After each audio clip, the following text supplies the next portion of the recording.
It's time for Sports 56 Middays with Greg Gaston and Eli Savoy. The first hour of Sports 56 Middays is brought to you by Action247.com. Now, here are your hosts, Greg Gaston and Eli Savoy. I got a piece of land out in the countryside.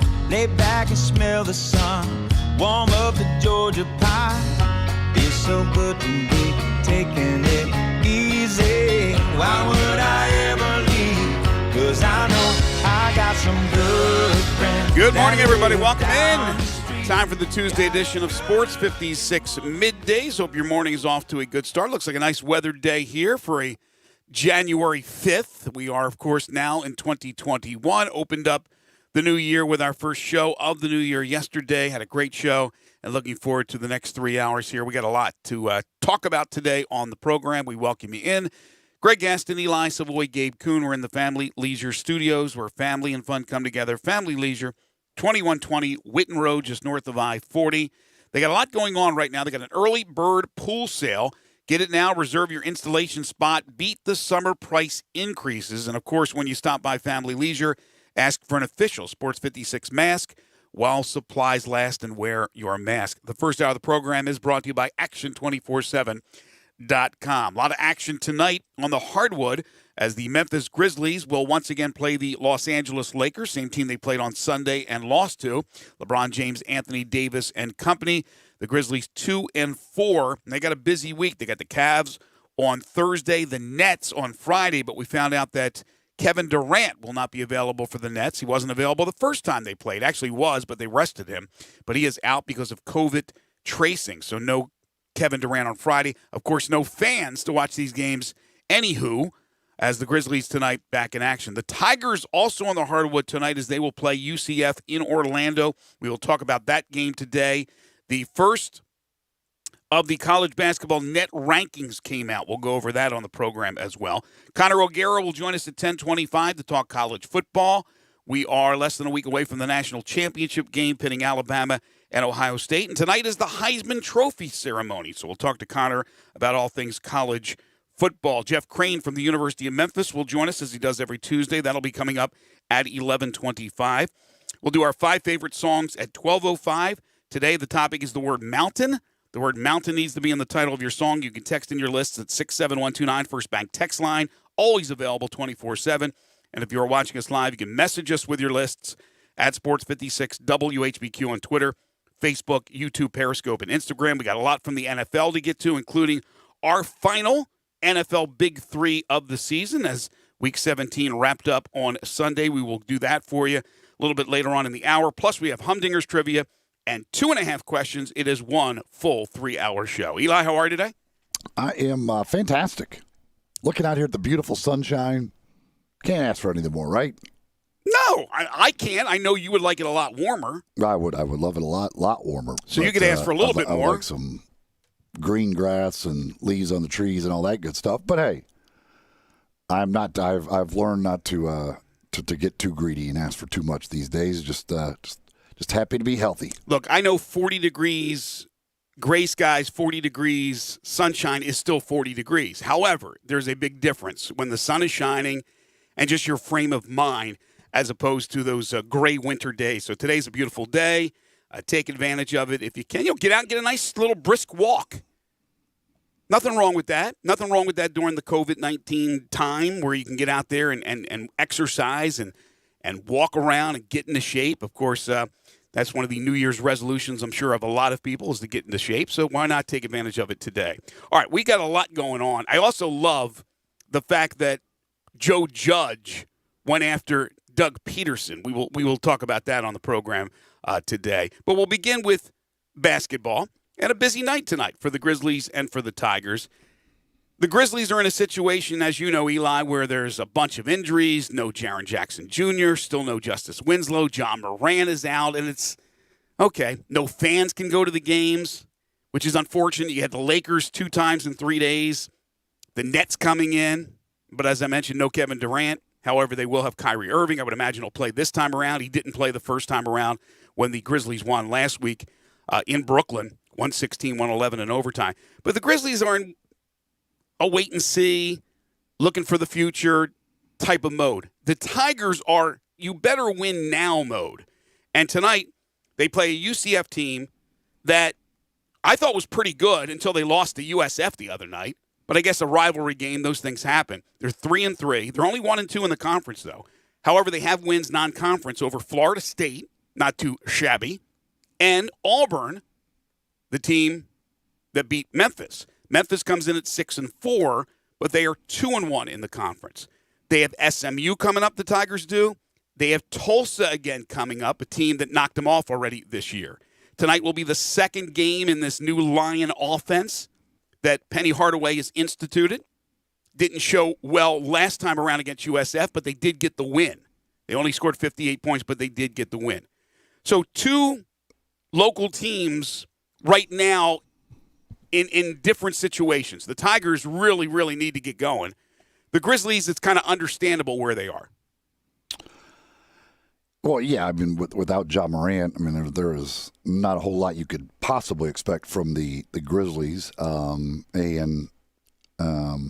know, the hope is that he gets back as soon as possible, and then maybe you're still hanging around in the playoff contention for a chance for that, where the Tigers, there's just not a whole lot. I mean, you need wins. The bottom line is Tigers need wins. They can't afford many more losses, and they could use some good wins. And while UCF is not a great team, if you could get a road win, that certainly would be a nice thing to have. You know, this UCF team, I was looking at some of their stuff on KenPom. Pretty good defensive team. Okay offensively, a little better numbers offensively than the Tigers, but not much better.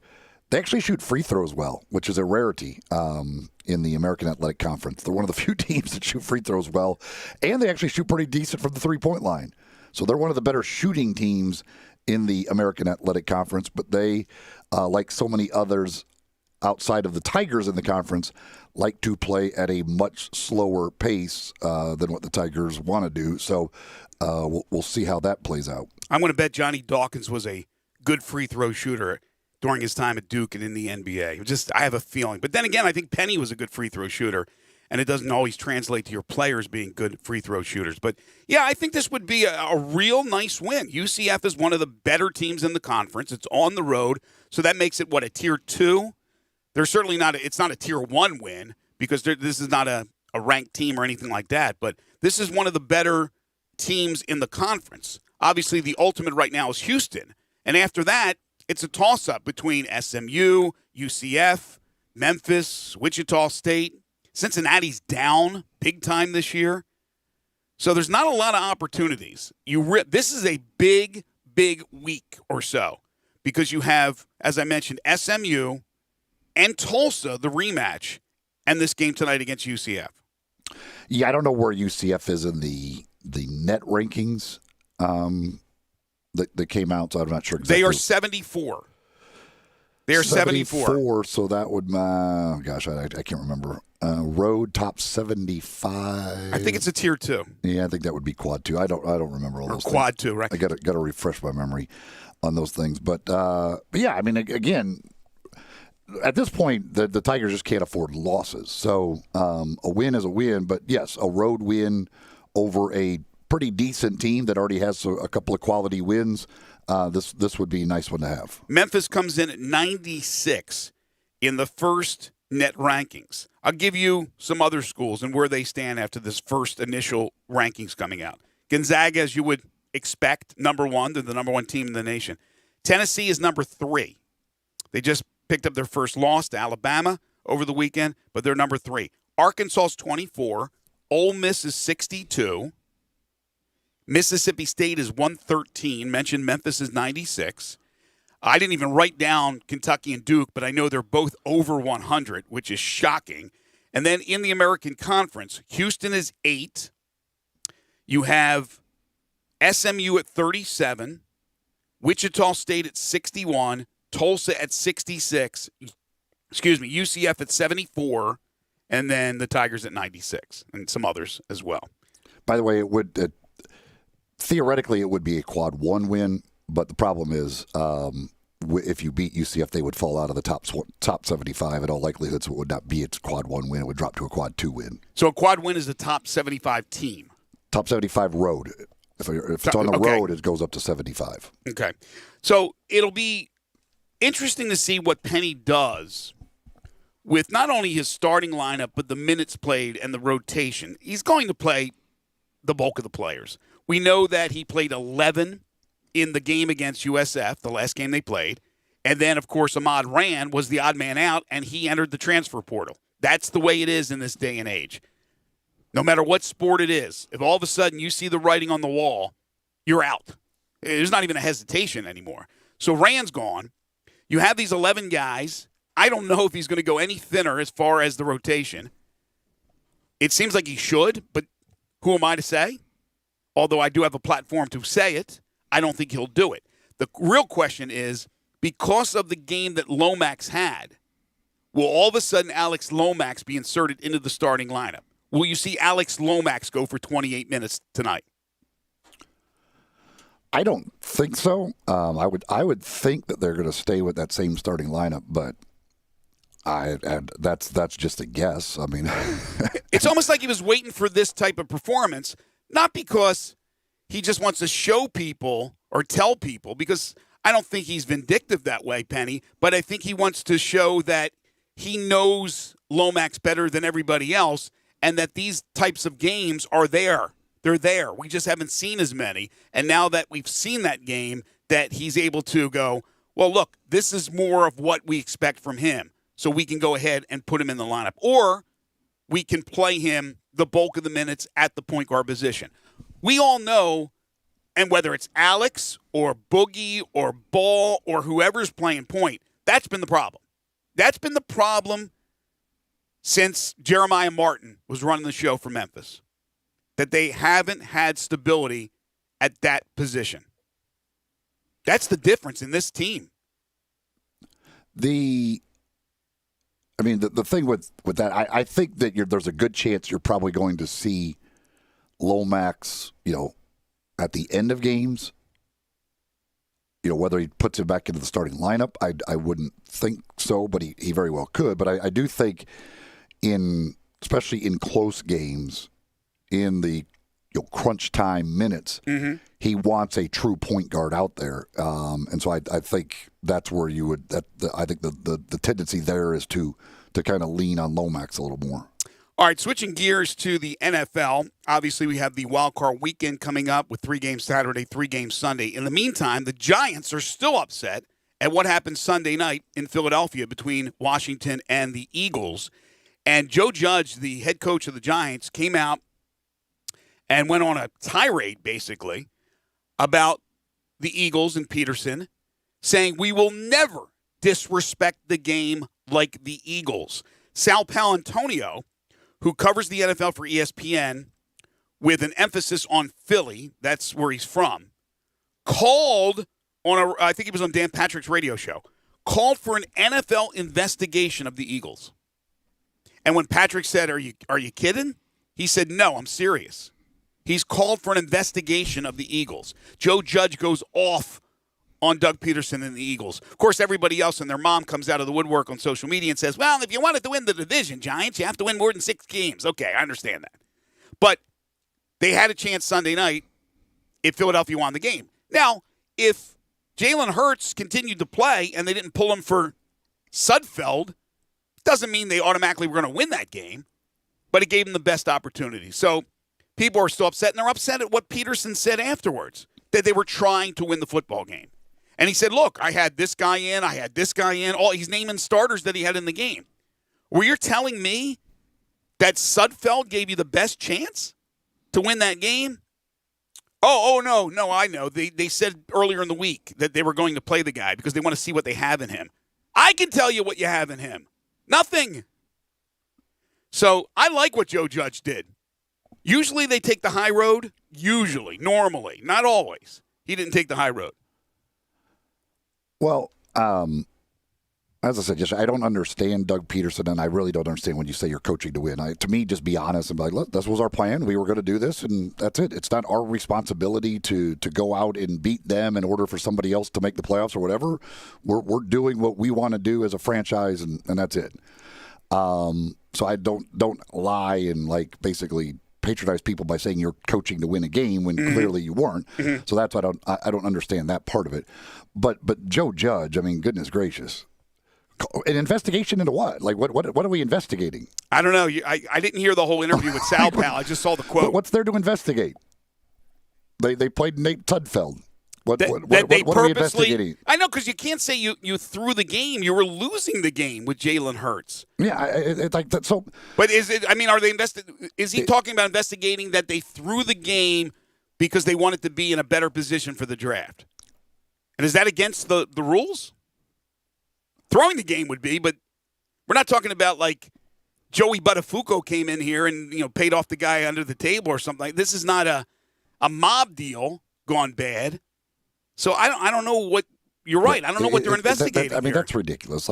Some of it, I get it. You're upset, whatever. But come on, man. It is not their responsibility to go win a game for you to make the playoffs. They're going to do what's best for them.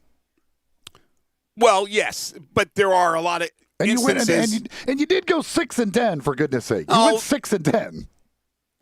I agree with the you can't go 6-10 and expect a lot of favors to be dealt to you. but also this is how that the NFC East had to end this year. It's how, of course, it had to end. It's of course, perfect. It would be nuts. It's perfect right. Poetic justice. Yeah, but here's the thing.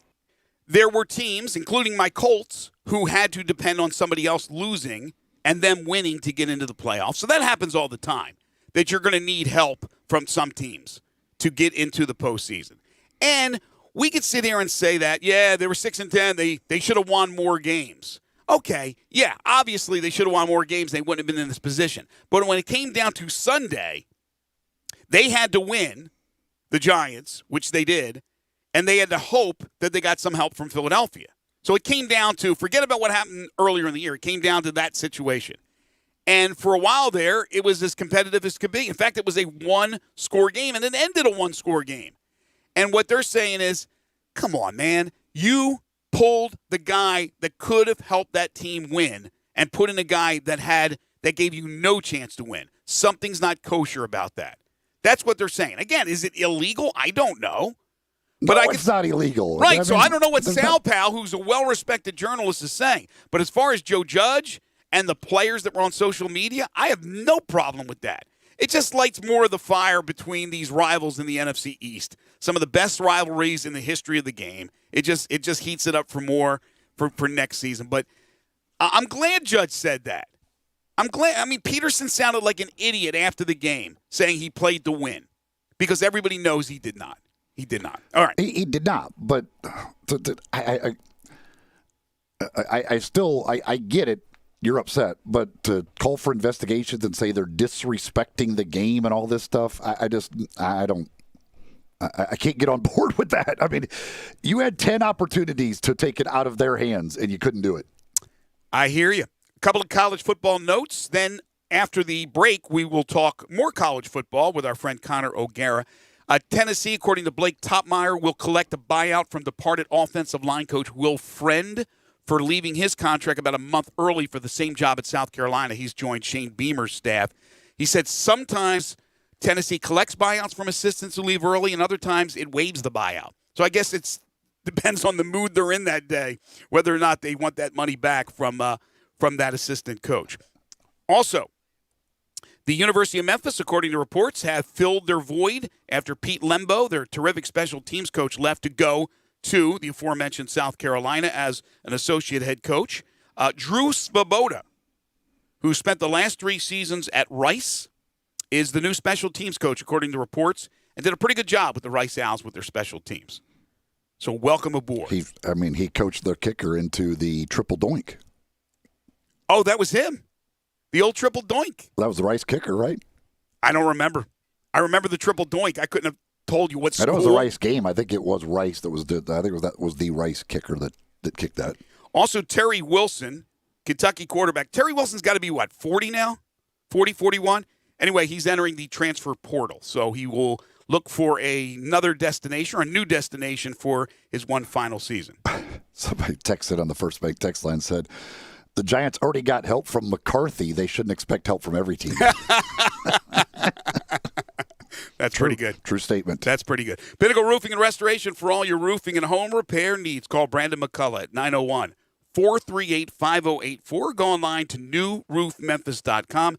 They offer financing with many different plans and options to choose from, including a 6, 12, or 18-month same-as-cash option. They'll work with your insurance company or out of pocket, whatever it takes. Pinnacle is part of the Roofs for Troops program. Any veteran, active or retired, you get a $250 rebate on the purchase of a new roof. Pinnacle does both residential and commercial roofing, so business owners and property managers, if you have a leak or any other roofing issue, call Brandon today. They'll come out and do a free roof inspection. They are licensed, bonded, and insured and a member of the Better Business Bureau. You get a 5-year labor warranty on the purchase of a new roof, and all their work is satisfaction guaranteed. They do quality work at a very good price around the home. If you can do it yourself, great. If not, call the experts at Pinnacle. They do carpentry work, exterior painting. They can replace gutters, put up fencing and siding, install shingles, rotten wood repair. Again, your one-stop shop for all your home repair needs. It's Pinnacle Roofing and Restoration. You also get a $100 referral fee. If you refer somebody to Pinnacle for a new roof, they purchase a new roof, you get $100 for referring them to Pinnacle. It's Pinnacle Roofing and Restoration for all your roofing and home repair needs. Call Brandon McCullough. Tell him you heard it here on Sports 56 Middays, 901-438-5084, or online at newroofmemphis.com.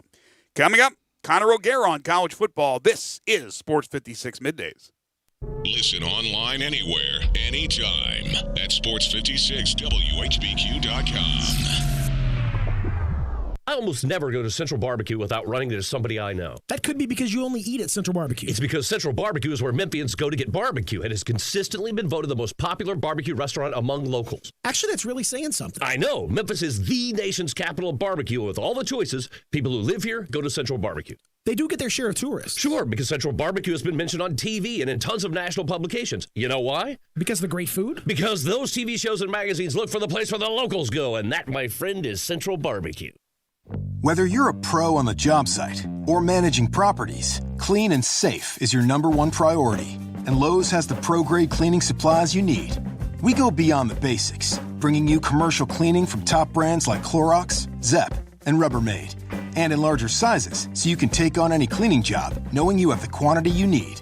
Shop Lowe'sForPros.com and have your items delivered, or pick up in store. Lowe's, the new home for pros. U.S. only.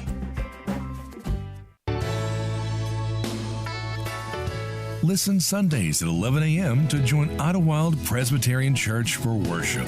Idlewild is a PCUSA church located in Midtown Memphis.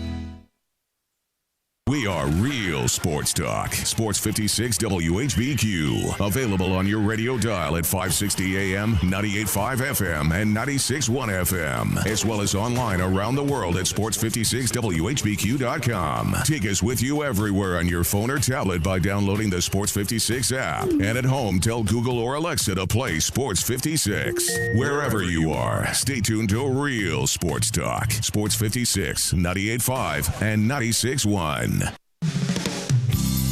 DeSoto Auto Sales specializes in late model cars with low mileage. They have the highest standards in the car industry. All of their cars are test-driven, checked out from head to toe. Unlimited inventory, every make and model. And if it's not on the lot, they'll find it for you. Walk in the door of DeSoto Auto Sales, 5704 Goodman Road. Within 45 minutes, you can test your car, get credit approval, and finish paperwork within an hour. No shortcuts at DeSoto Auto Sales. Kind, courteous employees, a down-home environment. DeSoto Auto Sales cares about your time. Lowest prices in a 350-mile radius. We're living in a world today where time does matter. Visit them online. Check out their referrals. DeSotoAutosales.com. Very proud to serve DeSoto County and other surrounding areas. DeSoto Auto Sales, 5704 Goodman Road. Call 662-890-7184. 662-890-7184. Come on down to DeSoto Auto Sales.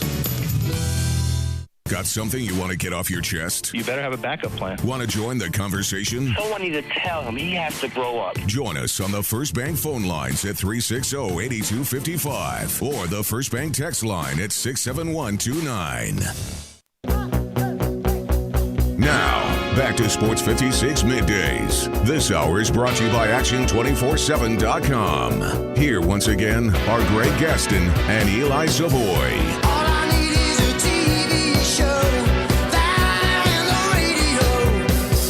We have our NFL Big Three to get to at the end of this first hour of the show. We'll go over the latest odds for the wild card weekend and the 6 games, 3 Saturday, 3 Sunday.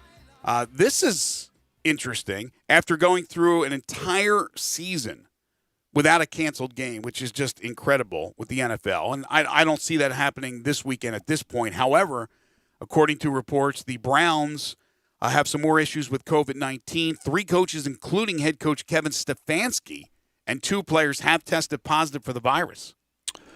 Yeah, they're going to be they finally get to the playoffs after, 19 years, and now they're going to have to play the game without their head coach and a couple of players at least. So that's a tough break, tough situation for the Browns. College football, well, they had their trials and tribulations, but again, made it through the season. We now have the national championship game set for Monday. It is time to talk about that, the Heisman, and all things college football with Connor O'Gara.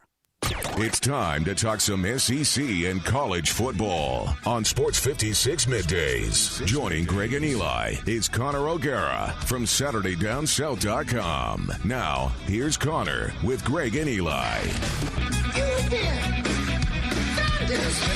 Indeed, he's the senior national columnist for Saturday Down South and Saturday Tradition. He is Connor O'Gara. You can follow him on Twitter at CJ O'Gara. He joins us every Tuesday during the college football season. Today, no exception. Connor, how are you?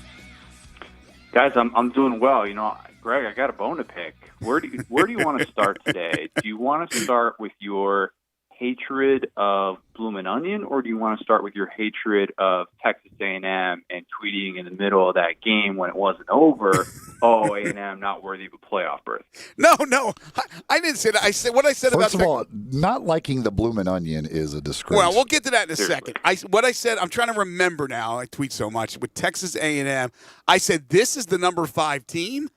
And then they came back and won the game. But I'm still not, I wasn't impressed all year with Texas A&M, but I should not have done that. You know, I catch myself getting mad at people for tweeting before a game ends, and I went ahead and did it. So you called me on it, and you're absolutely right. Now, as far as the Bloomin' Onion is concerned, that thing is a big, greasy mess with terrible dipping sauce. It is the most overrated. It is overrated. That is a ridiculous I want a take. straw poll for our listeners right now. I want either yay or nay to the Bloomin' Onion.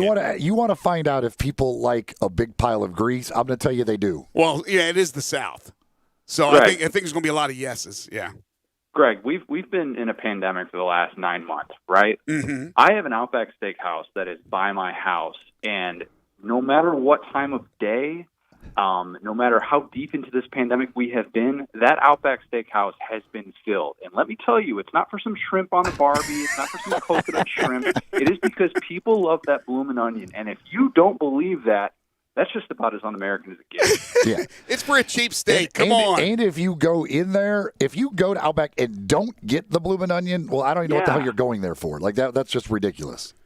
Oh my gosh! Well, I'm certainly in the minority here. Gabe, I don't want to ask Gabe because I'm guaranteed Gabe is down Bloomin' Onions by himself. Like I'm nothing. 300 pounds, Greg. What do you think my answer is? You wear that 300 nicely, though. You don't look 300. You don't look 3 bills. All right. I've been put into my place by Mr. Connor O'Gara. Not the first time. I'm sure it won't be the last time. All right, the Heisman. We asked you this last week, and you said without hesitation, Devontae Smith. The straw poll that they did says Devontae Smith. So I think we're going to get the first non-quarterback / running back since what? Since Woodson? Well, yeah, since Woodson in 97. But then again, Michigan had Woodson pretty much playing every position, so I guess he just kind of constitutes as a football player. Yeah. The one that's going to be brought up is the other Michigan man, of course, Desmond Howard, 1991, first receiver to win the award since then. And, Devontae Smith does some similar things in the return game that Desmond Howard did, maybe not quite as prolific in that area as the now college game day analyst. But, how can you not give it to Devontae Smith? I was sitting there watching that playoff game thinking to myself, man, if I didn't vote for him to win the Heisman Trophy, and I don't have a vote, I'm just saying this hypothetically, if I didn't vote for him to win the Heisman Trophy, how bad would I feel watching this right now? Because the guy is ridiculous, and he does everything you could ever want from the wide receiver position. And in a year in which, Trevor Lawrence missed those 2 games, and I think it's different if Trevor Lawrence had played those 2 games. The Heisman Trophy has been won by guys who missed a game in a season twice in the last 40 years. And only once, Charlie Ward, 1993, did a player miss a Power 5 game. Trevor Lawrence missed 2 games, including one of the biggest games of the year against Notre Dame. And it wasn't like his numbers on a per-game basis were even better than Kyle Trask or Mac Jones. So I don't think Trevor Lawrence is going to win. If he does, it's some lazy 20th century lifetime achievement thing. I think if Devontae Smith isn't the Heisman Trophy winner, we have some serious issues and we need to reevaluate this process. He's been the best player in college football. He's got longtime SEC coaches who are saying he's the best receiver I've ever seen. And you know what? There's a really, really good argument to make that he is the best receiver in SEC history. That is really saying something. Whew, man, that's saying something. And it's hard to – I mean, it's great. It's a great debate topic, but it's hard to argue that you're wrong even though you've had so many amazing wide receivers that have played in the SEC. That's how good Devontae Smith has been. Well, and I think that the point, too, if he doesn't win it and it goes to one of the quarterbacks, then you might as well just call it a quarterback award. I don't know what it's going to take for it. So if he doesn't do it this year, I don't know what it's going to take for somebody other than a quarterback to win it. And there's already enough of them, quarterback awards. Yeah, there's the Johnny Unitas Golden Arm Award, which was won by Mac Jones. I mean, there's the Davey O'Brien Award. There's a litany of quarterback awards, and I think for Devontae Smith to win would show a sign of progress, I think, and it would actually be kind of a good thing that we've had all this belly aching about it just being a quarterback-specific award in years past, because I think it has helped get us to this point where we've allowed ourselves to open our eyes and realize when someone at the non-quarterback position is doing something that we haven't quite seen before. And on a per-game basis, Devontae Smith has just been absolutely absurd. And you know what? On a per-game basis, he's probably going to end up having a better year than Jamar Chase last year, which I did not think was going to be possible, especially in that offense where they only throw 32 times per game. But it's just been remarkable, and I think he's going to be the Heisman winner tonight. That's part of the other amazing part about it is he did this while they also have a running back who scored 27 touchdowns this year. Exactly. I mean, with Najee Harris, that compliment is why Alabama's just been impossible to defend and why Notre Dame was the first team during the Steve Sarkisian era to hold Alabama to less than 35 points. It's because of the balance. I mean, you just can't defend this team for 60 minutes. And an Ohio State pass defense that ranks 116 in America, like Devontae Smith, I think is something like 200-something yards away from besting Jamar Chase's single-season record for yardage in a season by an SEC player. And that's with him having 15 games. Devontae Smith is only going to get 13. And then I think he needs 20 catches. And I sort of sarcastically said to myself, I wouldn't rule that out against Ohio State's pass defense. I don't think that's impossible. Plus, throw in the fact that as long as these reports were accurate, Jalen Waddle's back at practice and could play Monday?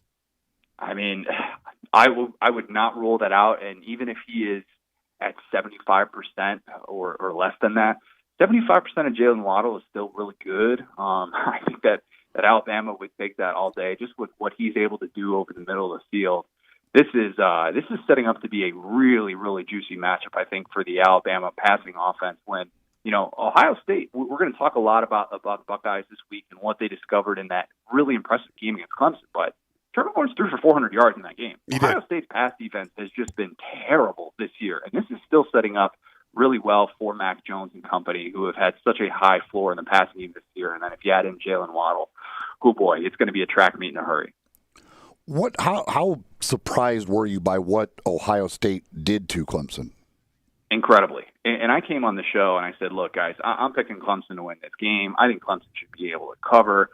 I think everything sets up well for the Tigers, Trevor Lawrence, to have one more of these championship game type of moments. Alabama, Clemson, Part 5, pencil it in.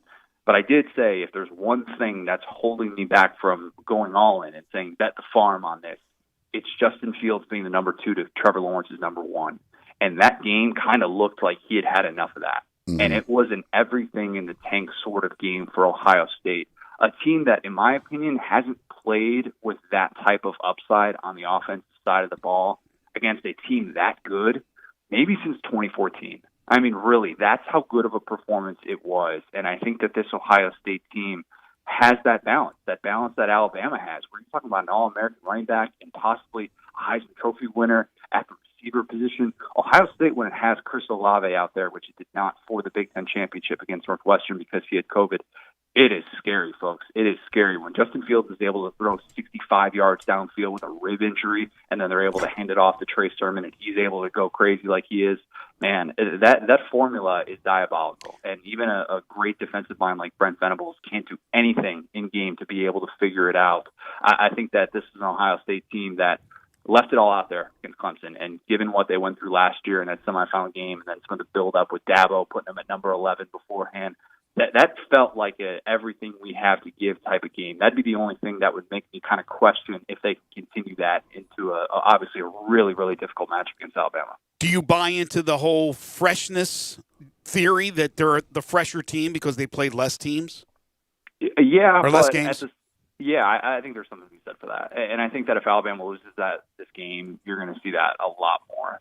They don't have the same sort of injuries. I mean, they just don't. In the last 4 games they've played, they've had at least a week in between. This will be like the shortest rest period that they've had in a game since like the beginning of November, which is a crazy thing to think about. And it's a huge luxury this year when you've had these fluctuating rosters and all these different things. I think there is something said for it. I mean, they could not figure out that run game early in the year. They were having issues stopping the run early in the year. Now you look up and they're like, wow, Ohio State is a team that all of a sudden is running the ball at such a high level. They have the number 2 run defense in college football.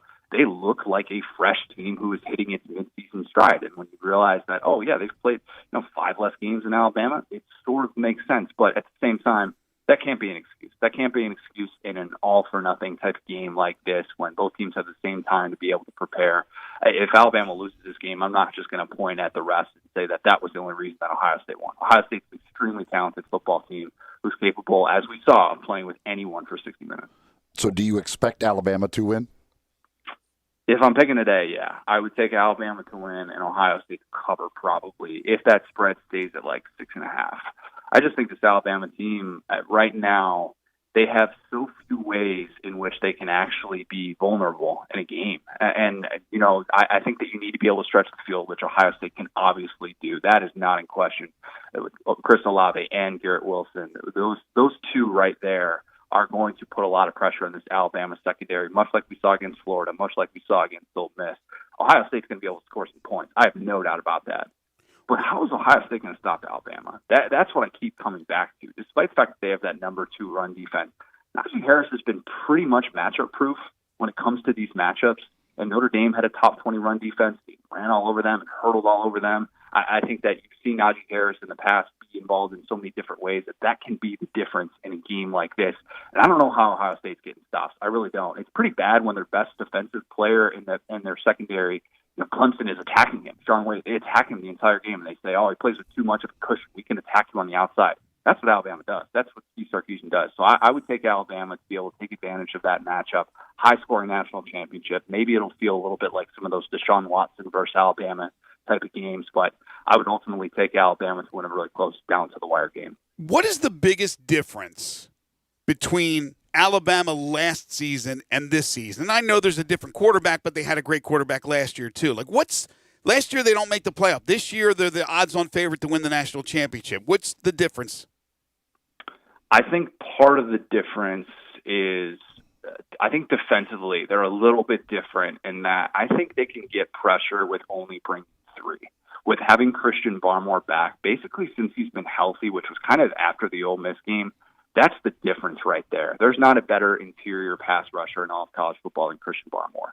And what he allows you to do by only rushing 3 is give your secondary extra help. We've seen this Alabama secondary really thrive, especially against lesser competition, where they've sort of teed off. And Malachi Moore and Josh Jobe and Patrick Surtain, who's probably been the best cornerback in all of college football this year, those guys have looked really, really good. And I don't know that they necessarily had that last year. We saw that against LSU, where it was really difficult for them to slow anything down. And I thought even against Auburn, where that was an Auburn team that, you don't have Tua, but defensively, I thought they struggled in that game as well a few too many times and with the communication. And that hasn't necessarily been the case as much. And I think that's what's allowed them to keep everybody at an arm's length. I mean, Mac Jones hasn't had to face a second half deficit all year. That's an incredible thing to think about. I don't know if he's going to have to face one in this game, but that just shows you how dominant this team has been and how they haven't necessarily played down the team's competition, despite the fact that they've had a couple of rough moments against, Ole Miss and Florida on the back end. But I do think that they're different. I think they're better this year. Connor, did Texas make a good move in getting rid of Tom Herman for Steve Sarkisian? Yeah, because the writing was on the wall. It's weird and awkward when you have a coach who is in his job and everybody knows that they went out and tried to get Urban Meyer. Like, that is public knowledge. And there's nothing that Tom Herman can do to tell himself that didn't happen. And when you know your bosses want you gone, and they would probably rather see you have a 7-win season so that I can justify your firing the next year, that's not good. And you can't recruit like that in this day and age. And I think that they kind of realized, man, if there's somebody out there that we can go out and get that makes a lot of sense and can really ramp up our offense, it's Steve Sarkisian. And I think making that move, you heard both parties mentioned in the same sentence for that exact reason. Maybe they would have kept Tom Herman if Steve Sarkisian wasn't just still available, but I think they realized that they had to make a move given the awkward dynamics that were there. But, go back to 2017. This is just how crazy college football can be at times. Who would have thought that Steve Sarkisian would replace Tom Herman at Texas? That's like the most unheard of thing that nobody would have believed that. If you could have put odds on that in Vegas, you'd be sitting pretty right now. But that just kind of goes to show you, you always have a chance, and it's a results-based business. And Steve Sarkisian has put up the 2 best offenses in Alabama school history, and Tom Herman, it didn't work. It didn't work. We had 4 years to see that it didn't work, and Steve Sarkisian is going to have a chance to revamp that offense and ultimately bring Texas back to the level that it wants to be. Of the 3, I guess there are 3 firings and hirings in the SEC, correct? Going into next season. Yeah. Of those 3, not knowing what they are going to do on the football field, they haven't obviously even got spring football going. How would you rate those 3 hirings at Vandy, South Carolina, and Auburn? I'm going to say that I think Clark Lee was the best hire. Really? And I didn't think I would say that. But, it's a very unique situation at Vandy, given the financial limitations, how they spend on athletics versus academics. And you have a Vanderbilt grad there, a former Vanderbilt player who is going to be able to sort of persuade the people that need persuading, the people with the deep pockets to say, this is what we need to do to compete on this level. And somebody at the same time who's also kind of worked around some of these academic hurdles at Notre Dame. That's kind of the thing that we get lost in the shuffle with what he was able to do. But this is a guy who took over from Mike Elko when Texas A&M poached him a few years ago. And he was promoted in-house because of how much Brian Kelly liked him. And all he's done is just crank out these top 15 defenses the last 3 years.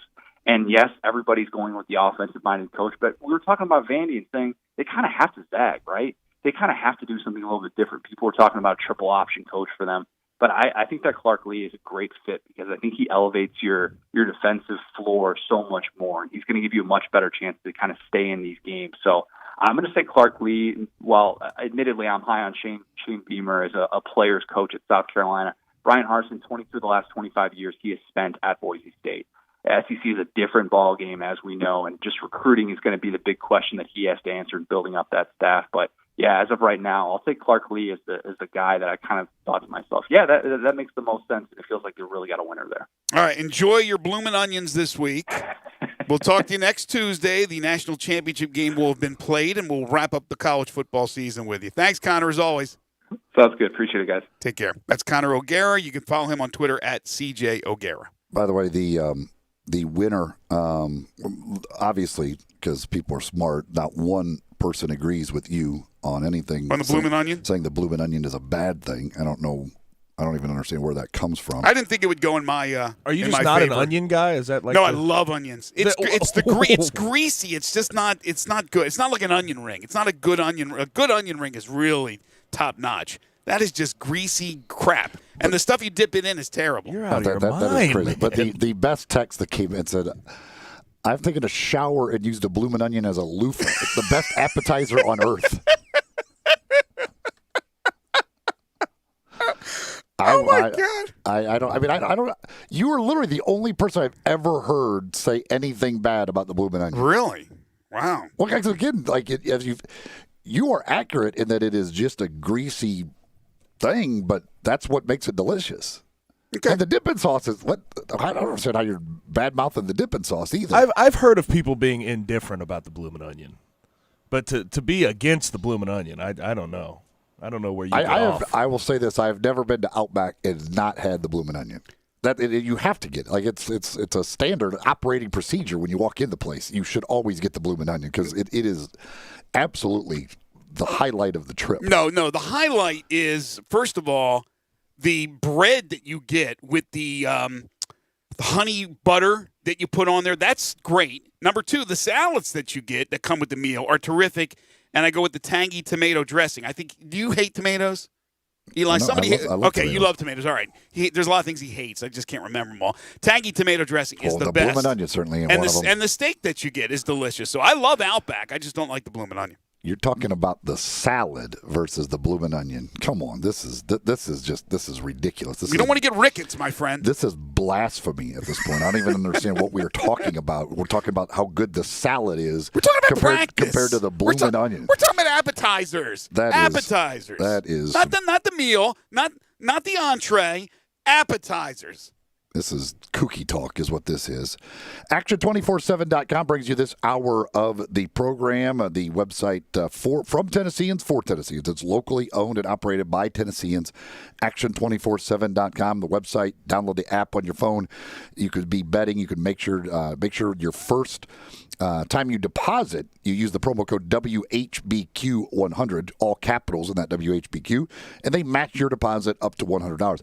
They're also going to be giving away some tickets for the Titans playoff game this weekend, so make sure you're following them on social media, on Twitter, Instagram, and other places, as they're going to be giving away tickets for the Titans-Ravens playoff game this weekend. That's right, with them being a Tennessee locally owned company. They're all about the state of Tennessee, the Titans, Grizzlies, everything state of Tennessee. So check that out. You can win some tickets for the game coming up this weekend between the Titans and the Ravens in the wild card weekend. Action247.com is the website. You can download that app, start betting today. They've got opportunities, locations around the state where you can deposit or withdraw cash. They're the only one that allows you to do that. They are action247.com. Our NFL Big Three is next. This is Sports 56 Middays on Real Sports Talk, Sports 56, 96.1 and 98.5. You have opinions? I think they got a lot of athletic ability. We want to hear them. Oh, absolutely. I agree with you. Call us on the First Bank phone line at 360-8255 or text us on the First Bank text line at 67129. Hi, I'm Tito Beveridge, founder and master distiller at Tito's Handmade Vodka. In 1997, I started the first micro distillery in the state of Texas with my dog, Dog Joe, at my side. We're still working with dogs out at the distillery after all these years. Learn more about how dogs are a part of life here at Tito's Handmade Vodka at vodkafordogpeople.com. Tito's Handmade Vodka is made from corn and naturally gluten-free. Cheers. 80 proof Tito's Handmade Vodka, distilled and bottled in Austin, Texas. Tito'sVodka.com. Brian Elder's Roofing Solutions. 2021 is finally here. Might I suggest we start the wonderful new year with a makeover for your beautiful house. I'm Brian Elder. I'm a roofer. I fix roofs. Don't let them tell you that it has to be replaced when all it may need is some love. 867-0303. Let me love on your roof. I've made quite the reputation over the last decade as the guy to call after the insurance company denies the claim. Overturning a claim that has gone bad is an art form where you argue county code, manufacturer specs, and details of your policy that they have to abide by. So let me see it first. If I say it's a claim, it's a claim. 867-0303. Money is free at Brian Elder Roofing with 0% financing for half a decade. I'll measure your roof from outer space and get you a quote right over the phone. 867-0303 or BrianElderRoofing.com. Call 867-0303. Brian Elder's Roofing Solutions. 3 touchdowns in 2 weekends. Wow. Sheldon Rosengarten with Mark's Bin Store Freeloaders doesn't let the fall football season slow him down. People often say, when you want the job done, call Sheldon. Recently, he was about to put a home on the market in Germantown, but sold it the day before. The following weekend, he listed 2 on Friday, and the one in East Memphis had 3 offers by Saturday night, and the other one in Cordova had 4 offers by Sunday evening. Is the real estate market that good? It can be. There's no seasonal slowdown during football season when Sheldon is your quarterback. If you or someone you know is thinking of selling their home, before you draft a quarterback, make sure and have tryouts with 2 to 3, and let Sheldon run his pass pattern for you. You can reach Sheldon at 682-1868 or MemphisRelocate.com. Do it now. That's Sheldon Rosengarten at 682-1868 or MemphisRelocate.com.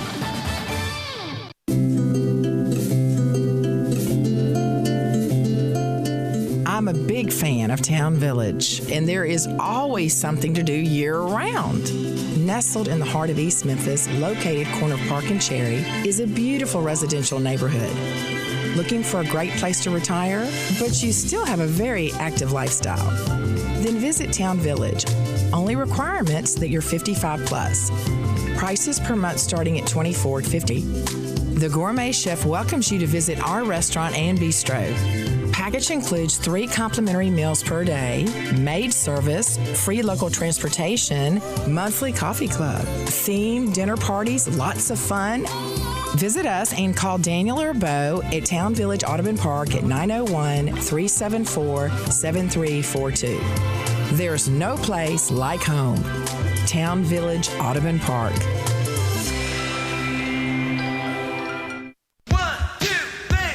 Now, back to Sports 56 Middays. This hour is brought to you by Action247.com. Here once again are Greg Gaston and Eli Savoy.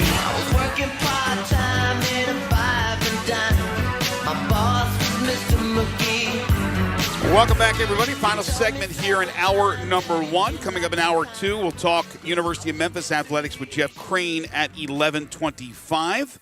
We'll have Humdinger's Trivia to kick off hour number 2. Later on in the show, we got our 5 favorite songs plus 2.5 questions, a busy Tuesday edition of Middays. But right now, we need a little NFL music for the final time this season. This is Week 17 in our NFL Big 3 as we give you who we think are our top performers of the week, our 3 top performers. Eli gives his 3, myself, and Gabe. Ready for the music?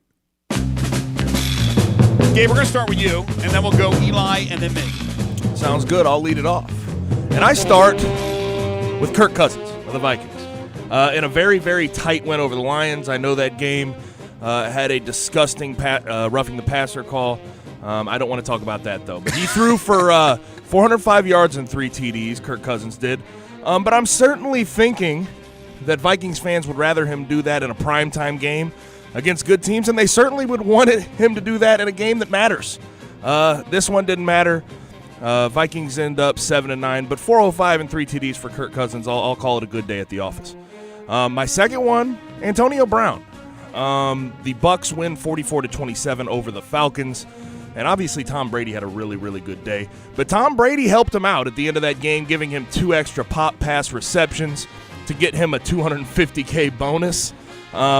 But he puts together his best output of the season. Looks like old Antonio Brown. 11 receptions, 138 yards, 2 TDs. Good time to peak right now as they go into the playoffs. That's what friends are for, right? Right. Help you out with a bonus. Absolutely. Absolutely. And then third, Greg, you might like this one. Jonathan Taylor. 30 carries, 253 yards. That's his best output of the year. 2 TDs. He eclipsed 1,000 yards in his rookie year with that performance. And he came on in the back half of the season. First half of the season, he didn't look too good. Was not gaining too many yards behind that great O-line, but finally came to it in the back half and looked very good. A lot to look forward to if you're a Colts fan. Yeah, going into the season it was Marlon Mack, but he was hurt. So they had to find that running back, and in the end, it's Jonathan Taylor. Eli? Well, certainly I agree on Jonathan Taylor with the 253-yard franchise record performance. Also, the tied for the second most rushing yards in a game by a rookie in NFL history. Yet over the last, I think it's 6 or 7 weeks of the season, only Derrick Henry had more rushing yards in the league than what Jonathan Taylor did for the Colts. Speaking of Derrick Henry, you can almost put him on the list every week. He just continues to do it as he goes over the 2,000-yard mark with another 250-yard, 2-touchdown performance. He becomes the first player in NFL history with 5 career games of 200 or more yards and 2 touchdowns. He's the first player since LaDainian Tomlinson in 06 and 07 to lead the league in rushing for 2 straight years and becomes just the 8th player to reach the 2,000-yard plateau. Pretty incredible last couple of years for Derrick Henry, no doubt about it. And you mentioned Antonio Brown, who had the big game, and the fact that at the end of the game, they gave him the two little passes to get him the bonus. That's why I give Russell Wilson one of my stars. His numbers overall weren't impressive. He just had 181 yards and 2 touchdowns in the win over the 49ers. But in the next to last play of the game, after the Seahawks had recovered the onside kick and the game was over, and a kneel down was called, Wilson changed it to a little pop pass to David Moore in order to get Moore a $100,000 bonus because he needed one more catch. So good on you, Russell Wilson, taking care of the teammate. So if you don't believe that players know their stats and their numbers at every second of the game, they know it. They obviously know what they need, or they're told on the sideline. For those bonuses, they have. Did you see Emmanuel Sanders? Emmanuel Sanders celebrated like when he caught his I think it was his 60th ball of the year. Like, he's sitting on the ground, lifting his arms up in the air. Like, they know exactly what they need for those bonuses. Exactly. Okay, my 3, and it's a threesome for Jonathan Taylor. We all picked Jonathan Taylor, no question about it. He was terrific for the Colts with 253 yards rushing and 2 touchdowns as the Colts defeated the Jags 28-14. Look, I knew one of you guys, I figured both of you guys would put Derrick Henry on there. As Eli said, you could put him on every week, so I purposely kept him off, which is really unfair. I went with Isaiah McKenzie of the Buffalo Bills. He had 2 touchdown receptions. He had an 84-yard punt return for a touchdown as the Bills crushed the Dolphins 56-26. And then for my 3rd and our final NFL Big 3 of the season, how about that Cam Newton? I don't know about his future, but Cam Newton on Sunday against the Jets was, shall I say, vintage Cam Newton. 21 of 30, 242 yards passing, 3 touchdowns, no picks, 11 rushes, 79 yards. Pats beat the Jets 28-14. Only reason I left him off is because it was the Jets, but he did have a good week. That doesn't count as a real win, when right? You're playing a minor league team, it doesn't really count. So, update on the Browns situation. This is awful. One of the guys who tested positive is their left guard, Joel Bitonio, who I believe is the longest tenured Brown. He's been there since 2014. He was a guy that a lot of players, including Baker Mayfield, mentioned after the game on Sunday that everybody was happy for. He has started every game each of the last 4 seasons, been there since 2014. He's an important part of the offense, obviously. And he's one of the guys. So all this time there, through all the down times, they finally make the playoffs, and Bitonio is not going to be able to play. All right, so here's the question. And Daryl Hodge, by the way, receiver, is the other one. I'm not saying this happened, but those people that are now positive with COVID-19, did they celebrate? Did they go out? Did they do something unusual after Cleveland finally secured that playoff spot in the last week, the last game of the season? So I wonder how that happened. And that would be very unfortunate if it was for that reason. Obviously, they had to contracted somewhere, but this is not a contact tracing situation. These are positive tests, correct?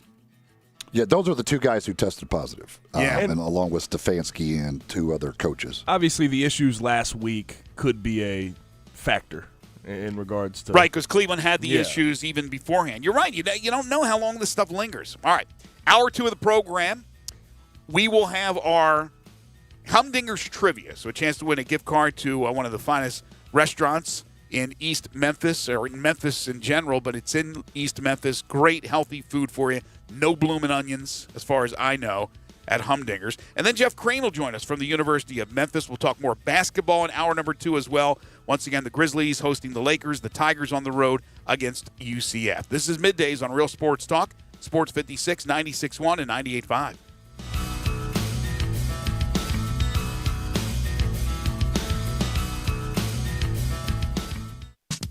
waiting on your sportsbook? Waiting for deposits and withdrawals? No more waiting with Action 24/7. We're cutting out the middleman. Deposit or withdrawal in cash. Action 24/7 has more than 100 partners in Tennessee for cash deposits and withdrawals.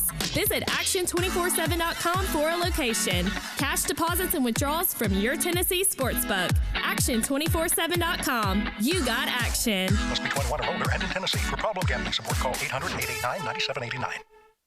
You went online to switch your car insurance to Progressive so you could save money. But then you saw a friend request from an old summer camp buddy. And now here you are, clicking through photos of his kickball team from 2011. Looks like they won the championship that year. Then he moved to Tulsa. Oh, a new tattoo. Yes, they said it was easy to save hundreds on car insurance with Progressive, but they forgot about the rest of the internet. Progressive Casualty Insurance Company and Affiliates. National average savings by new customer surveyed who saved in 2019.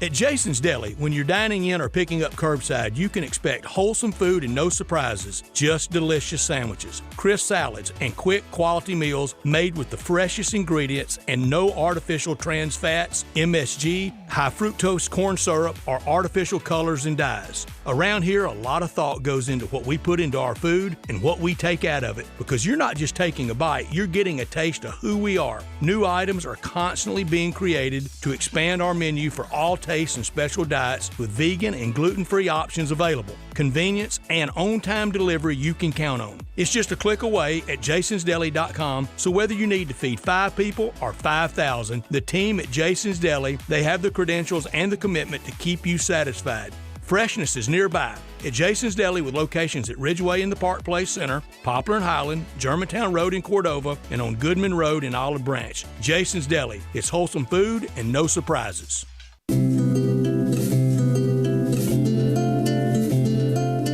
I'm a big fan of Town Village, and there is always something to do year-round. Nestled in the heart of East Memphis, located corner of Park and Cherry, is a beautiful residential neighborhood. Looking for a great place to retire, but you still have a very active lifestyle? Then visit Town Village. Only requirements that you're 55 plus. Prices per month starting at $24.50. The Gourmet Chef welcomes you to visit our restaurant and bistro. Package includes 3 complimentary meals per day, maid service, free local transportation, monthly coffee club, themed dinner parties, lots of fun. Visit us and call Daniel or Bo at Town Village Audubon Park at 901-374-7342. There's no place like home. Town Village Audubon Park. Is your wife asking you to stop eating junk food? Well, we have you covered at Humdinger's. It's quick and it's healthy, and most important, it tastes amazing. With many choices from salmon salad to rainbow trout and grilled asparagus. Come visit us for lunch at Humdinger's, 6300 Poplar Avenue. So good, Coach Penny eats with us weekly. Don't forget, Humdinger's offers full-service catering for weddings, social events, or your corporate lunches.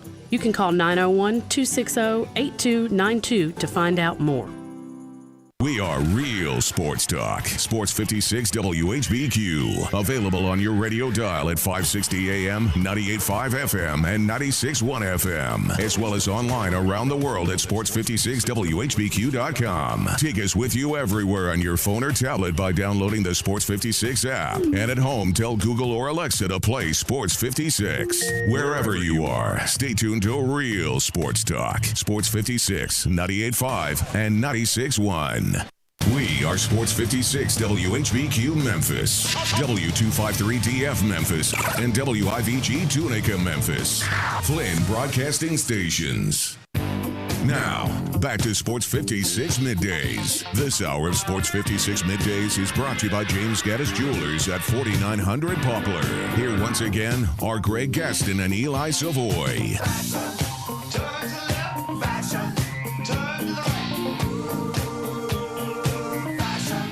We welcome you back to Sports 56 Middays, 11:05 the time on this Tuesday, January 5th, 2021. Greg Gaston, Eli Savoy, and Gabe Kuhn. We're in the Family Leisure Studios where family and fun come together. Family Leisure, it's located at 2120 Whitten Road, just north of I-40.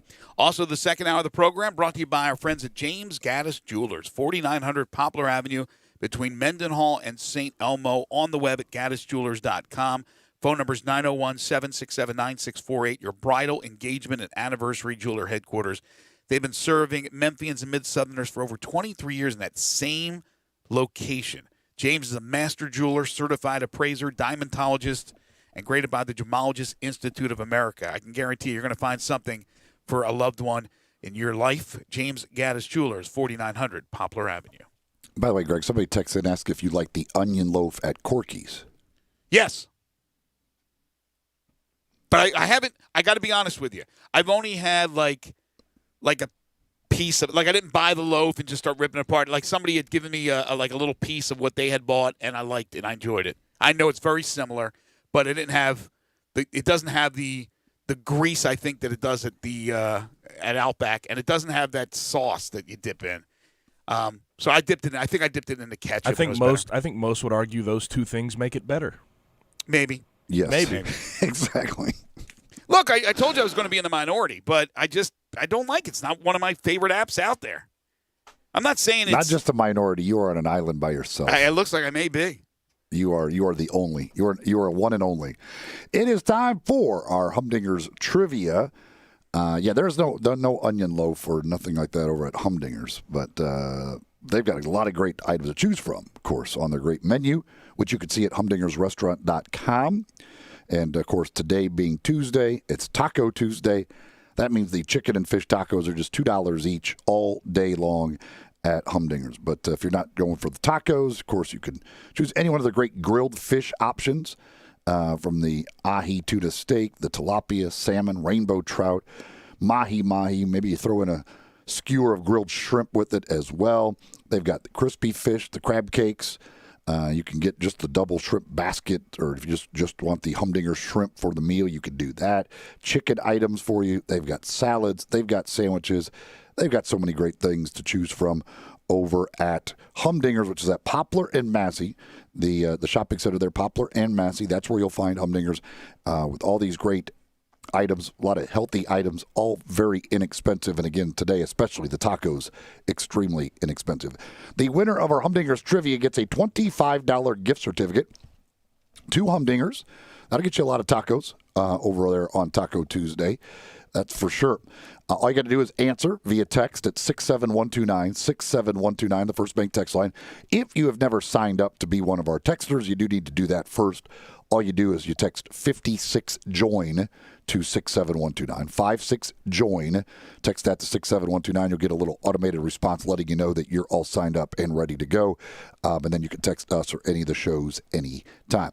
So here is today's question. Again, the first to get it right at 67129 gets a $25 gift certificate to Humdinger's. Tonight, the Heisman Trophy ceremony will take place, and there's a very good chance that Alabama will have two of the top three in the Heisman voting. What school was the last to have two of the top three finishers in Heisman voting in a single season? What was the last school to have two of the top three in Heisman voting in a single season? Text in 67129, 67129. First correct answer gets the $25 gift certificate to Humdinger's. Okay. I have a guess on that one. I will obviously keep it to myself, but we'll see when we get a correct answer. So the National Hockey League, we don't talk a lot about the NHL, but obviously the NHL, like everything else, has had a financial downfall this season for obvious reasons. So they are looking at ways to find other streams of money, finding ways to help the cause. So the National Hockey League has sold their naming rights to its 4 divisions for the first time in its history. The league announced Tuesday that its teams will play in the Scotia NHL North Division, the Honda NHL West Division, the Discover NHL Central Division, and the Mass Mutual NHL East Division. This is during the 2021 season only. It runs 56 games. The National Hockey League season will begin on January 13th. Again, the NHL is viewing this as a naming rights for its divisions as a one-year-only campaign. These divisions are new for the season as the NHL realigned its teams because of COVID-19 travel concerns and restrictions, particularly at the U.S.-Canadian border. All of the league's Canadian teams are grouped into the North Division for the season. It's expected the NHL will return to traditional divisional setups in the 2021-2022 season. Also, the other move that they made to try to bring in, more money, more of an economy or things to their help out their economic situation. The league previously announced that for the first time it would allow advertisements on player helmets. As of Tuesday, 13 teams have announced their helmet sponsors. The majority of these sponsors also hold the team's arena naming rights. So you have to think outside the box. And not that this is, completely outside the box. You have in the NBA now where I don't know if every team has one, but certainly there are a lot of teams that now have a sponsor logo on their jerseys. So they're trying to find new revenue streams. And it makes an awful lot of sense, even if it's a one-time only thing. You have to believe that, probably Greg Sankey, number one, is why in the world did we not think of this? Why do we not have the SEC East and West sponsored? Exactly. We can use this was another line of money that we could have had. I fully expect college football to follow. The Power 5 conferences, I can already see right now in their offices. Get on the phone, get us a sponsor for our two divisions. Who would be the obvious sponsors for the SEC divisions? Wouldn't it be Dr. Pepper and Chick-fil-A? Do you see any more advertisements than those two companies during any SEC broadcast you watch? Is there another one? Well, Dr. Pepper's all over college football as a whole. But it's the SEC, man. They do that scholarship deal for all the championship games and all that stuff. Yeah, but it is really deep into the SEC, Dr. Pepper, and Fansville and all that crap. You probably have something like is it a Regions Bank? Is that the one that's with the connected with the SEC? Regions is very big in the SEC. Yeah, they're big. And Chick-fil-A. Chick-fil-A's huge. I don't know if there's any other ones, but I'm sure there are. That would make sense for a divisional sponsorship. See, the Big Ten, when they had those stupid legends and leaders, they should have just had it as two, sponsor names. Yeah, exactly. I mean, we play the whatever. I don't even know what they would go with. But, yeah, we just play that division. Now we're in the whatever gas station, the Shell. We're in the Shell division. But what back then, what didn't matter too much?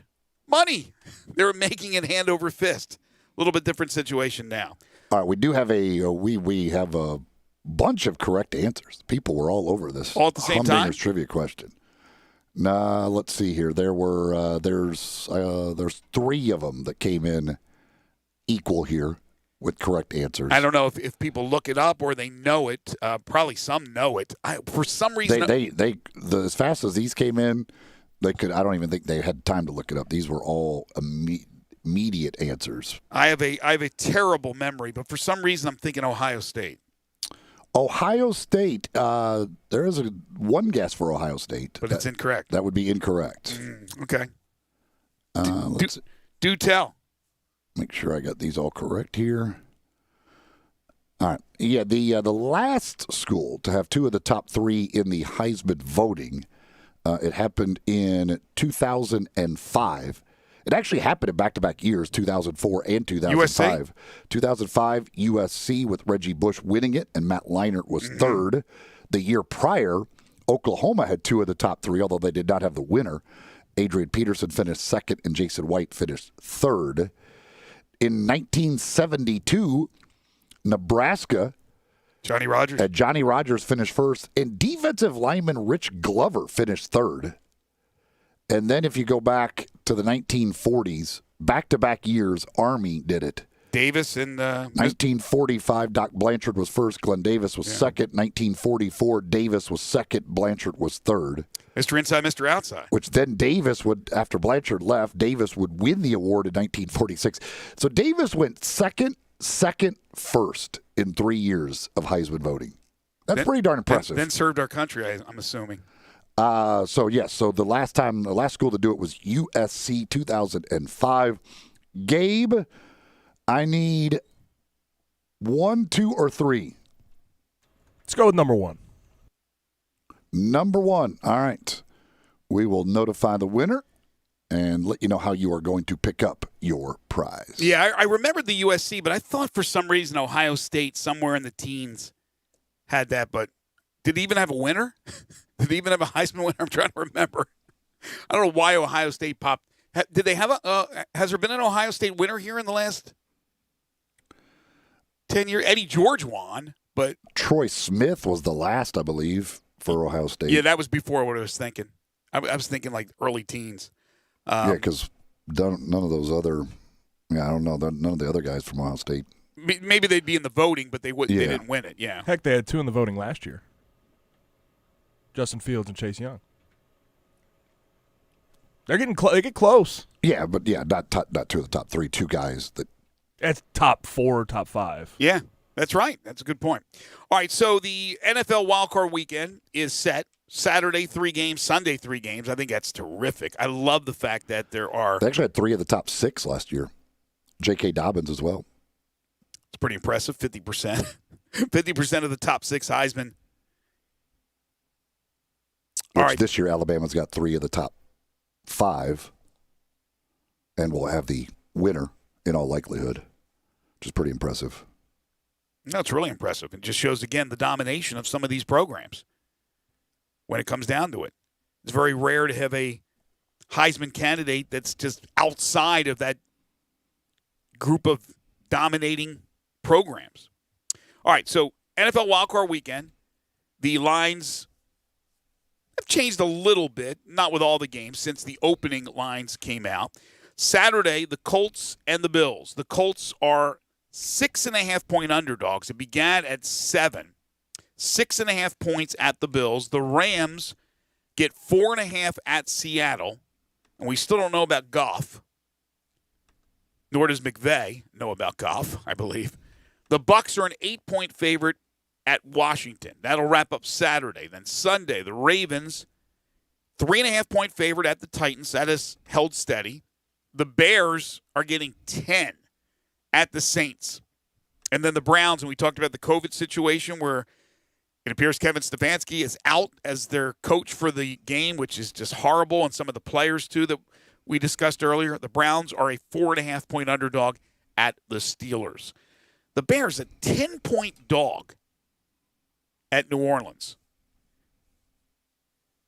Bears have played well the last 3 or 4 weeks of the season. Obviously didn't get the win over the Packers. Packers just incredible run under Aaron Rodgers' leadership.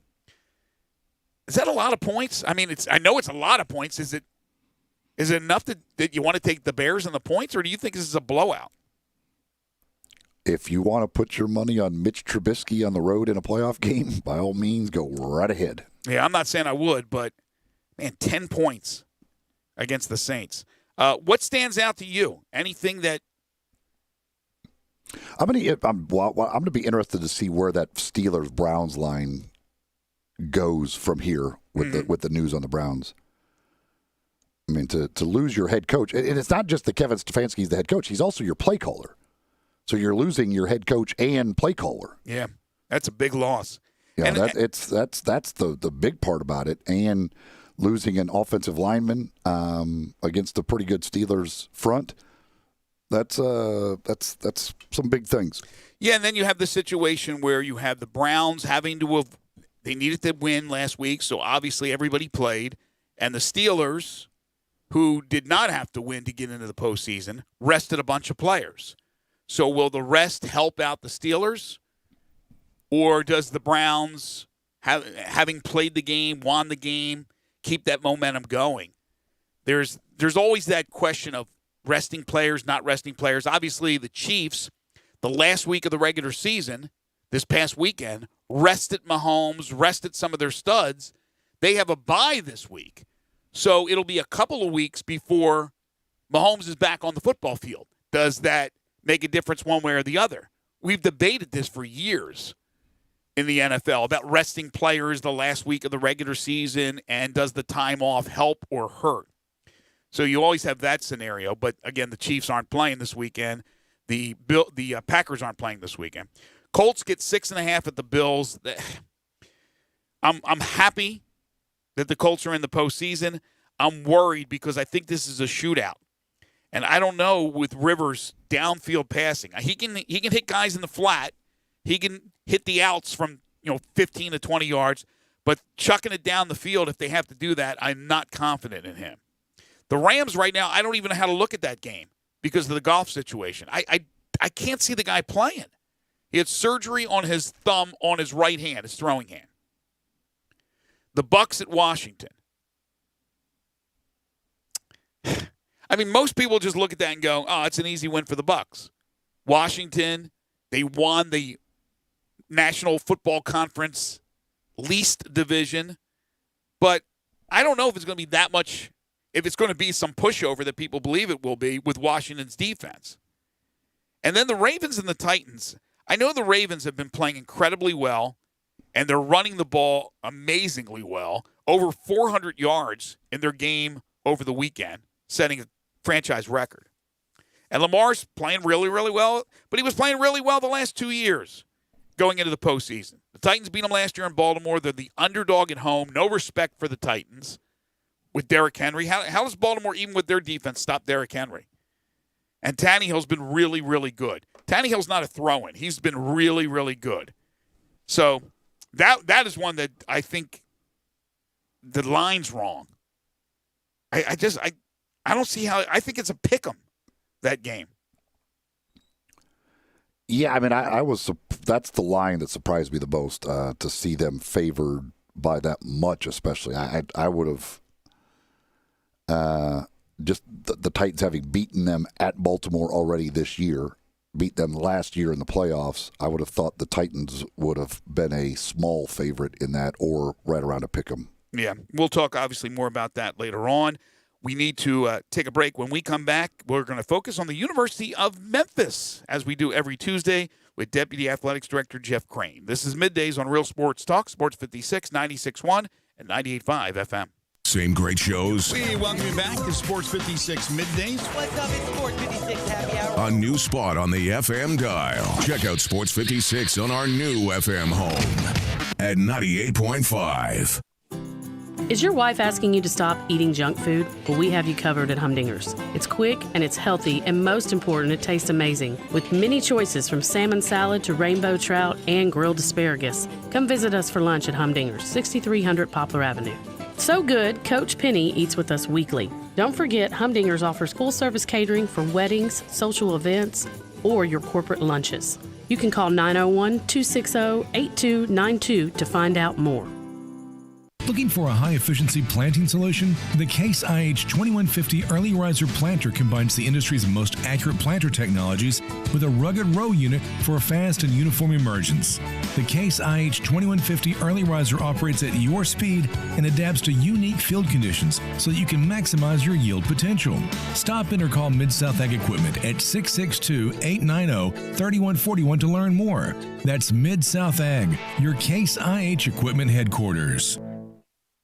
Brian Elder's Roofing Solutions. 2021 is finally here. Might I suggest we start the wonderful new year with a makeover for your beautiful house. I'm Brian Elder. I'm a roofer. I fix roofs. Don't let them tell you that it has to be replaced when all it may need is some love. 867-0303. Let me love on your roof. I've made quite the reputation over the last decade as the guy to call after the insurance company denies the claim. Overturning a claim that has gone bad is an art form where you argue county code, manufacturer specs, and details of your policy that they have to abide by. So let me see it first. If I say it's a claim, it's a claim. 867-0303. Money is free at Brian Elder Roofing with 0% financing for half a decade. I'll measure your roof from outer space and get you a quote right over the phone. 867-0303 or BrianElderRoofing.com. Call 867-0303. Brian Elder's Roofing Solutions. We are real sports talk. Sports 56 WHBQ. Available on your radio dial at 560 AM, 98.5 FM, and 96.1 FM. As well as online around the world at sports56whbq.com. Take us with you everywhere on your phone or tablet by downloading the Sports 56 app. And at home, tell Google or Alexa to play Sports 56. Wherever you are, stay tuned to real sports talk. Sports 56, 98.5, and 96.1. DeSoto Auto Sales specializes in late model cars with low mileage. They have the highest standards in the car industry. All of their cars are test driven, checked out from head to toe. Unlimited inventory, every make and model. And if it's not on the lot, they'll find it for you. Walk in the door of DeSoto Auto Sales, 5704 Goodman Road. Within 45 minutes, you can test your car, get credit approval, and finish paperwork within an hour. No shortcuts at DeSoto Auto Sales. Kind, courteous employees, a down-home environment. DeSoto Auto Sales cares about your time. Lowest prices in a 350-mile radius. We're living in a world today where time does matter. Visit them online. Check out their referrals. DeSotoAutosales.com. Very proud to serve DeSoto County and other surrounding areas. DeSoto Auto Sales, 5704 Goodman Road. Call 662-890-7184. 662-890-7184. Come on down to DeSoto Auto Sales. Now, back to Sports 56 Middays. This hour of Sports 56 Middays is brought to you by James Gaddis Jewelers at 4900 Poplar. Here once again are Greg Gaston and Eli Savoy.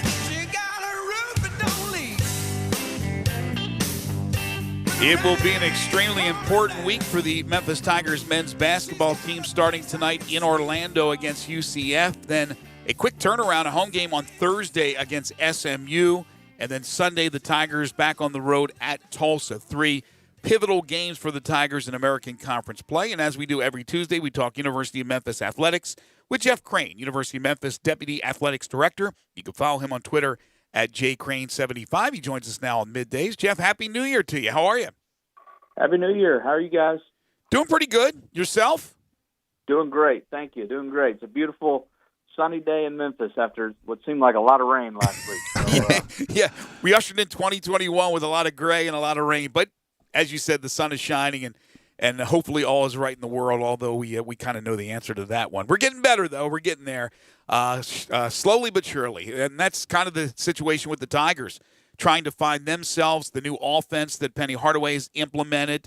You get a win over USF on, I forget what day it was last week, but a win nonetheless. And now, as I mentioned, a pivotal period for the Tigers starting tonight in Orlando. Jeff, talk about this stretch of games, the importance and things of that nature for the Tigers basketball team to make some noise in March. Yeah, road wins are hard to come by, especially in the conference. So tonight's game and others we have coming up are critical. And I think just yesterday, the net ratings came out, and being in a position where you can compete in the postseason is getting wins on the road is a big part of that formula. So we're excited to get back out there to play today and be ready for this next stretch. And, they do have a little bit of a break between UCF and SMU. It's still just the way the schedule lays out is just so strange this year. It is, for obvious reasons that we've talked about. But having another 9 days between games is a little bit unconventional. So it's just one of those seasons. Oh, let me correct myself. No, you're absolutely right. I misspoke. Yeah, the SMU game, as you said, on Thursday. I was thinking that was weird to have a Tuesday away game, turn around and play Thursday. It's Thursday the 14th, SMU, right. And then Tulsa Sunday the 17th. That's my mistake. But anyway, in any case, I don't change what I said. It's going to be an important stretch for the Tigers with UCF, SMU, and Tulsa. Jeff, with the Temple game, and obviously Temple's had all kinds of issues. It's really Philadelphia because Villanova is going through the same thing. What is, as far as getting that rescheduled, or how is that working, or is there any word on that? Yeah, that's it's definitely a moving target, as has been the case. It seemed even with football, trying to schedule games up until the last minute, so to speak. And we'll work with Temple and the conference to try to find an opening that works for everybody. There is a commitment across the conference to try to get in as many games as we possibly can. So, we've got to find some holes and try to reschedule where we can. But no movement yet on that Temple opportunity. Yeah, you would think, and I'm not sure where they stand as far as the contact tracing at Temple, and I don't know their schedule. But with what we just talked about, the Tigers having that big gap and nothing going on this weekend, you would think the Tigers would be available, but I don't know what Temple's situation is. Yeah, it's a good question. I'm not sure either. I know the folks at the American are constantly looking at this, and I can imagine they've torn more schedules up and started over than ever before. But they are constantly looking for those sort of opportunities. So now that you say that, I'm gonna try to pull up the Temple basketball schedule now. Temple. See if there seems to be a hole there. Temple plays SMU this Sunday, or supposed to play them. If they're playing, if Temple's able to play, they've got SMU on the schedule for Sunday. Yeah, I've often thought, and we might be getting closer to this point, where at some point in the season they're gonna put every school's name in a basket that can play, and then put every other school that can't play in another basket, and they're just going to start pulling out names of schools that can play, and they'll 3 days out they're going to say, all right, you head to Orlando or head to Philadelphia or head to Houston, because I don't know how else you get games in. No, I think it's going to be really challenging. Because if you start looking at these schedules, pretty much for the most part for the rest of the season, teams just about have 2 games every week. So finding makeup dates is not an easy thing. No question. Yeah, it's going to be tough, but if we've been anything in terms of college athletics as an industry over the last 8 or 9 months, we've been flexible and resilient. So we've got to get through this time, and I know we will. And there's a lot of dedication and passion for trying to get this done. So I have no doubt we will find a way. Talking with Jeff Crane, Deputy Athletics Director, University of Memphis. You can follow him on Twitter at jcrane75. So we've moved into the new calendar year. Obviously, it's the scholastic year has already been in play for quite some time. What are we going to see in 2021? Well, I know a lot of this is going to be just speculation and crystal ball type stuff, but as an athletic department with everything that's going on in this country and in this world, what is the most important thing? What's on your to-do list here coming up as we finish up winter and then get into the spring of 2021? Yeah, it's interesting you would ask that sort of long-term thought question, because it really hasn't been, other than in the last probably 3 to 4 weeks, that we've been able to start turning our attention to the future, because we've just been really living day by day for about the last 8 or 9 months. So right. That is still our primary goal this winter and spring is helping our sports get on the field and on the courts so they can compete in the upcoming months. But as we look to the future, we're optimistic, and we're optimistic that we can bring our revenue to a better place. Being able to have an NCAA men's basketball tournament is a big part of that. So that's going to play into this in a big way.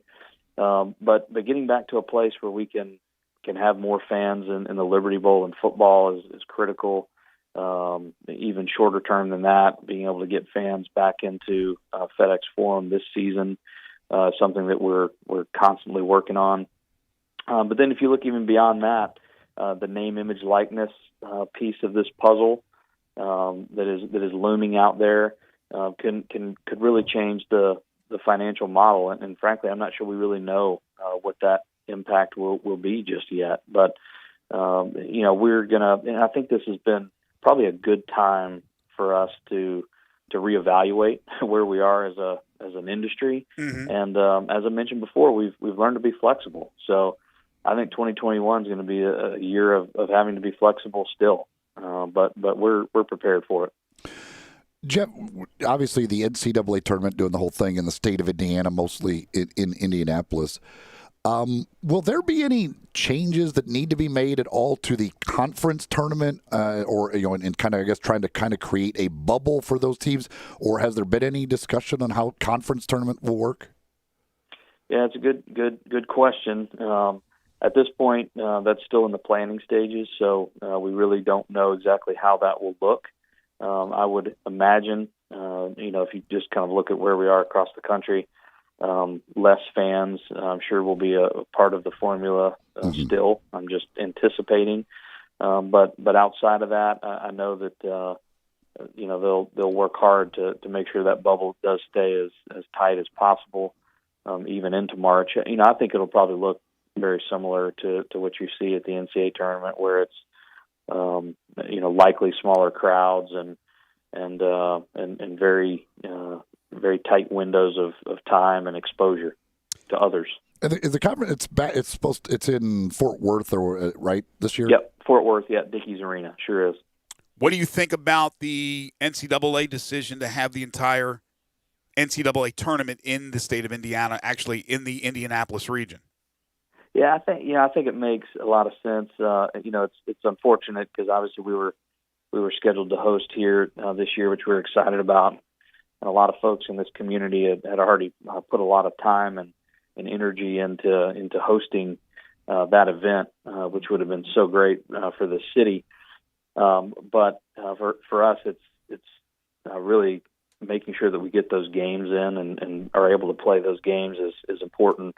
Because those revenues trickle down to the conferences and then they trickle down to the schools. So I agree that it probably gives us our very best chance. I think what we've learned through the last 8 or 9 months is that as best as you can control things, you've got to try to control the things you can control. And putting those all in one location, I think makes a ton of sense and puts the NCAA in the best spot to be able to play the games.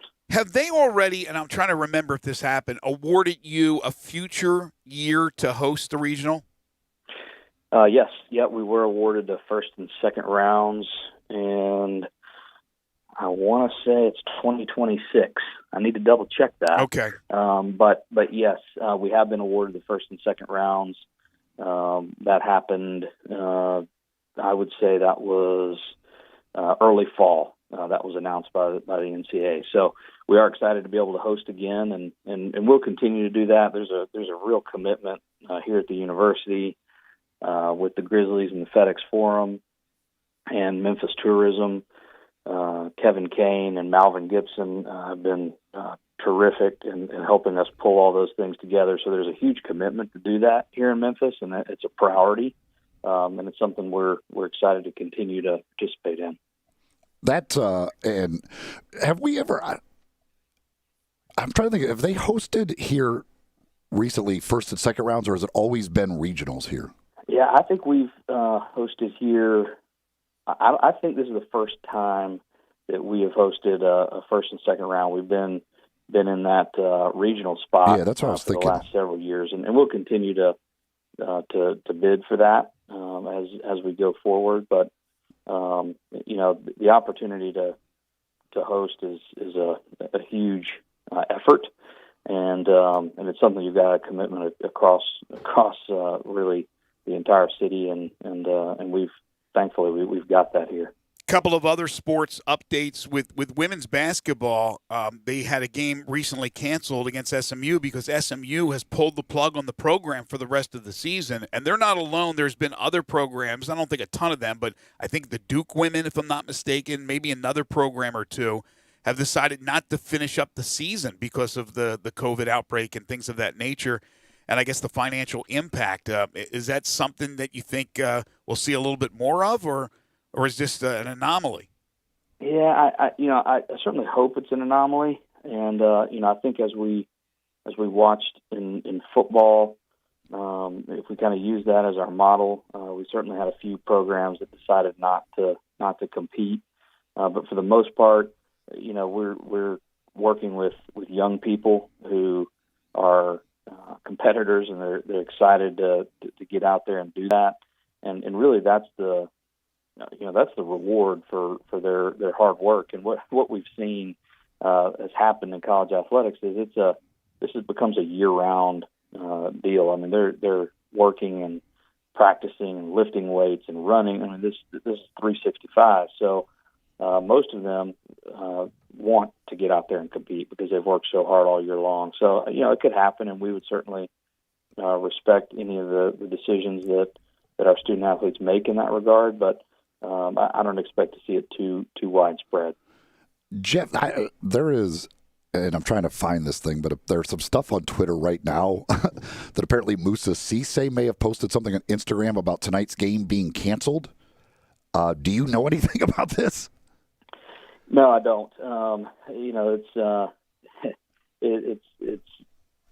It's a very strange situation when you put a team on an airplane and they go, and you're really not sure if they're ever going to play, because I think that's what we've gotten to this year. So while I would say I don't know the details of that, nothing would surprise me because it's just kind of the world that we're in right now. So we certainly hope we can play, yes. But we have not gotten any official word on that. Okay, so you have not got anything yet. I'm trying to follow all this as it's happening on Twitter, but apparently, Musa posted something about the game being canceled. But that's apparently the only word out there that says anything like that. So I don't know what's going on. Jeff will be on top of it as soon as we can let him go from this interview. No. Yeah, so that would be 2 in a row, and then you just start to wonder about a team, not having played competitive basketball when they get back on the court to play competitively. Let's hope that's not correct. That's maybe misinformation. The one final thing I wanted to ask you was about baseball. Has the American Conference come out with their schedule yet, and are they doing anything different to help with the travel and the cost and things of that, plus the COVID-19 with, I don't know what they can do, but is there going to be anything different, do you know of, with baseball scheduling?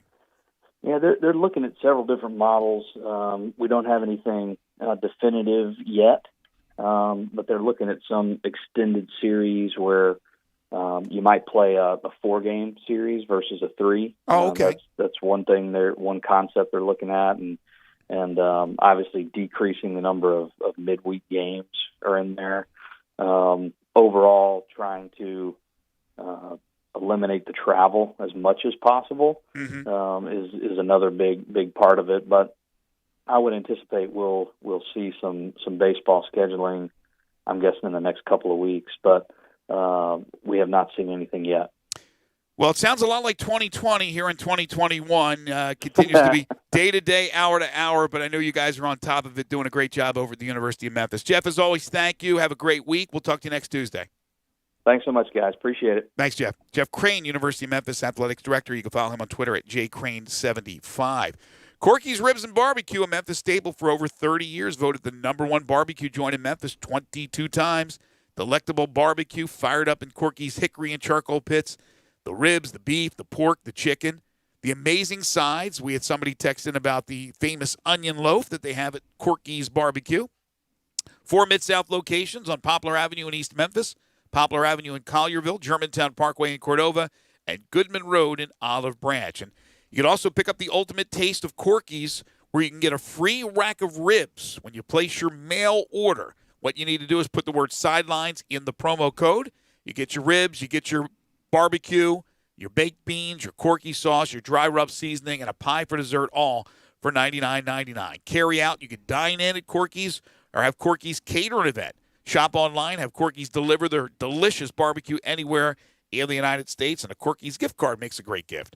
Corky's Ribs and Barbecue, open for lunch and dinner 7 days a week. All right, we'll give you, if we have any update on the situation with Memphis basketball, and want to talk about the Tigers and the importance of what's coming up the rest of the season in year 3 for Penny Hardaway. This is Middays on Real Sports Talk, Sports 56, 96.1 and 98.5 FM.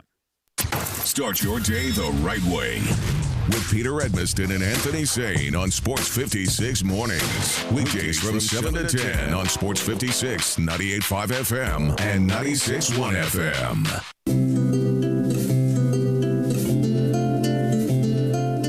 I'm a big fan of Town Village, and there is always something to do year-round. Nestled in the heart of East Memphis, located corner of Park and Cherry, is a beautiful residential neighborhood. Looking for a great place to retire, but you still have a very active lifestyle? Then visit Town Village, Only requirements that you're 55 plus.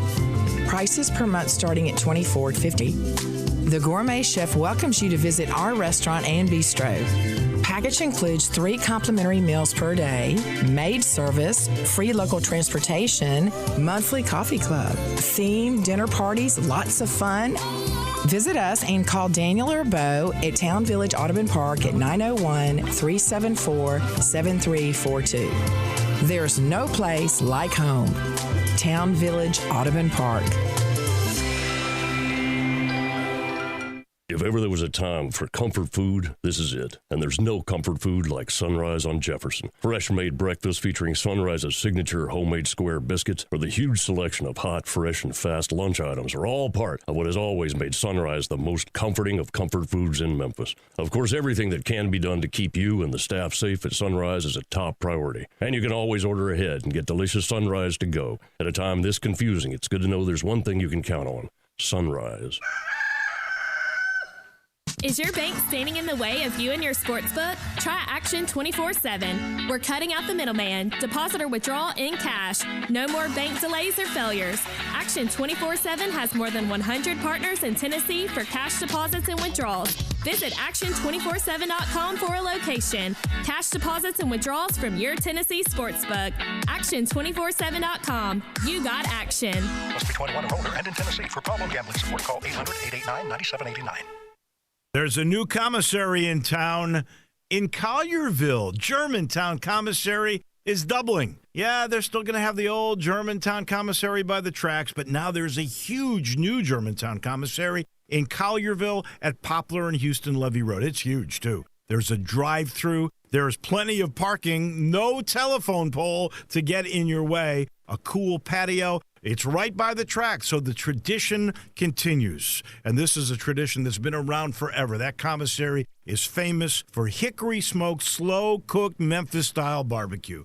They've got a private party room at the new one in Collierville. Self-catering still continues. Party packs for $5.95. Basically, the great ribs, the great pulled shoulder, the great deviled eggs. Everything is there in Collierville and Germantown now. So there is now a Germantown and Collierville style of barbecue. It's called Germantown Commissary. Now, back to Sports 56 Middays. This hour of Sports 56 Middays is brought to you by James Gaddis Jewelers at 4900 Poplar. Here once again are Greg Gaston and Eli Savoy.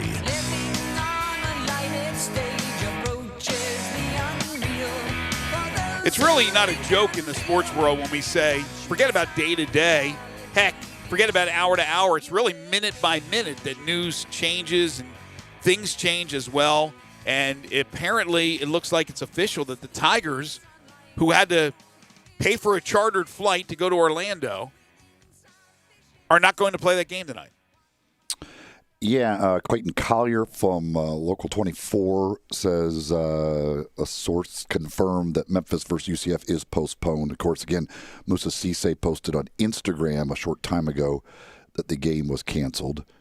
And they landed in Orlando? Do we know that for sure? Are they already they there? Went to Orlando yesterday. Oh, that's right. Game's tonight. The game's tonight. Yes, I mean, they would have been in Orlando yesterday. Oh, gosh. I mean, it's not like the company you charter the plane from is going to say, yeah, this is on us. Don't worry about it. No game. We won't charge you. So, again, expenses. Gabe has experience with going to UCF. Yeah, I was going to say Orlando. Something about traveling to Orlando. I'm not. We had it, obviously, for the rainstorm, the hurricanes that were hitting there. So that's right. Yeah, your guys. Yours was fly down there, land, and turn around and come right back. You didn't get to spend the night. You just we literally. It was actually kind of funny. We got off the plane, got in the bus, and sat there for about an hour until they said, "Okay, get back on the plane." All right, cool. Just board the plane again.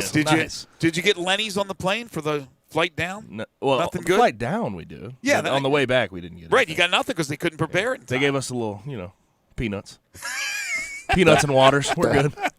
that night was actually funny because I was the one that broke the story that game was postponed. I had a bunch of UCF people telling me I was wrong, including somebody that worked in their athletic department. I remember that. And I was like, yes. you may want to go check because you may not be as high up on the need to know in the athletic department as you think you are. But you're trying to tell me I'm wrong. The University of Memphis and UCF had bad luck. There's bad luck there. So the Tigers then, with the Temple game postponed, now UCF postponed. And as you said, they're going to try to make these up. I don't know how you make up these games if there's multiple games, like in the case of Memphis, that you can make up when you're playing most of the time 2 games already on the schedule per week. I mean, after this, the Tigers don't play this weekend. After that, they've got 2 games on the schedule every week. They, other than one, they have one other weekend off at the end of January. They go Thursday, Wednesday. That's the only other time that they have an open date, quote unquote. But yeah, they'll go. I think this will be 17 days in between games. That's plenty of time to implement the Lion offense. So when they hit the court next, that thing better be a well-oiled machine. It's going to be 16 days. The 29th to the 14th will be the break between games that they will have had. The only thing I could think of if you really want to make these games up would be that, for instance, when UCF comes to town or when Temple comes to town, you basically play them twice here, whether it's back-to-back nights or something like that, and you're going to have to play 3 games that week. But that would be the only way I could see possible to make these up. I don't see how you're going to be able to throw in an extra trip to Philadelphia and an extra trip to Orlando unless you extend the regular season out longer. Yeah, have we ever seen that? Other than teams playing in a tournament where they play back-to-back-to-back, sometimes back-to-back-to-back-to-back, right? 4 games. Yeah, I mean, no, we have never seen it. We don't see it during the regular season. But we've also never played during a pandemic. True. I think anything's on the table.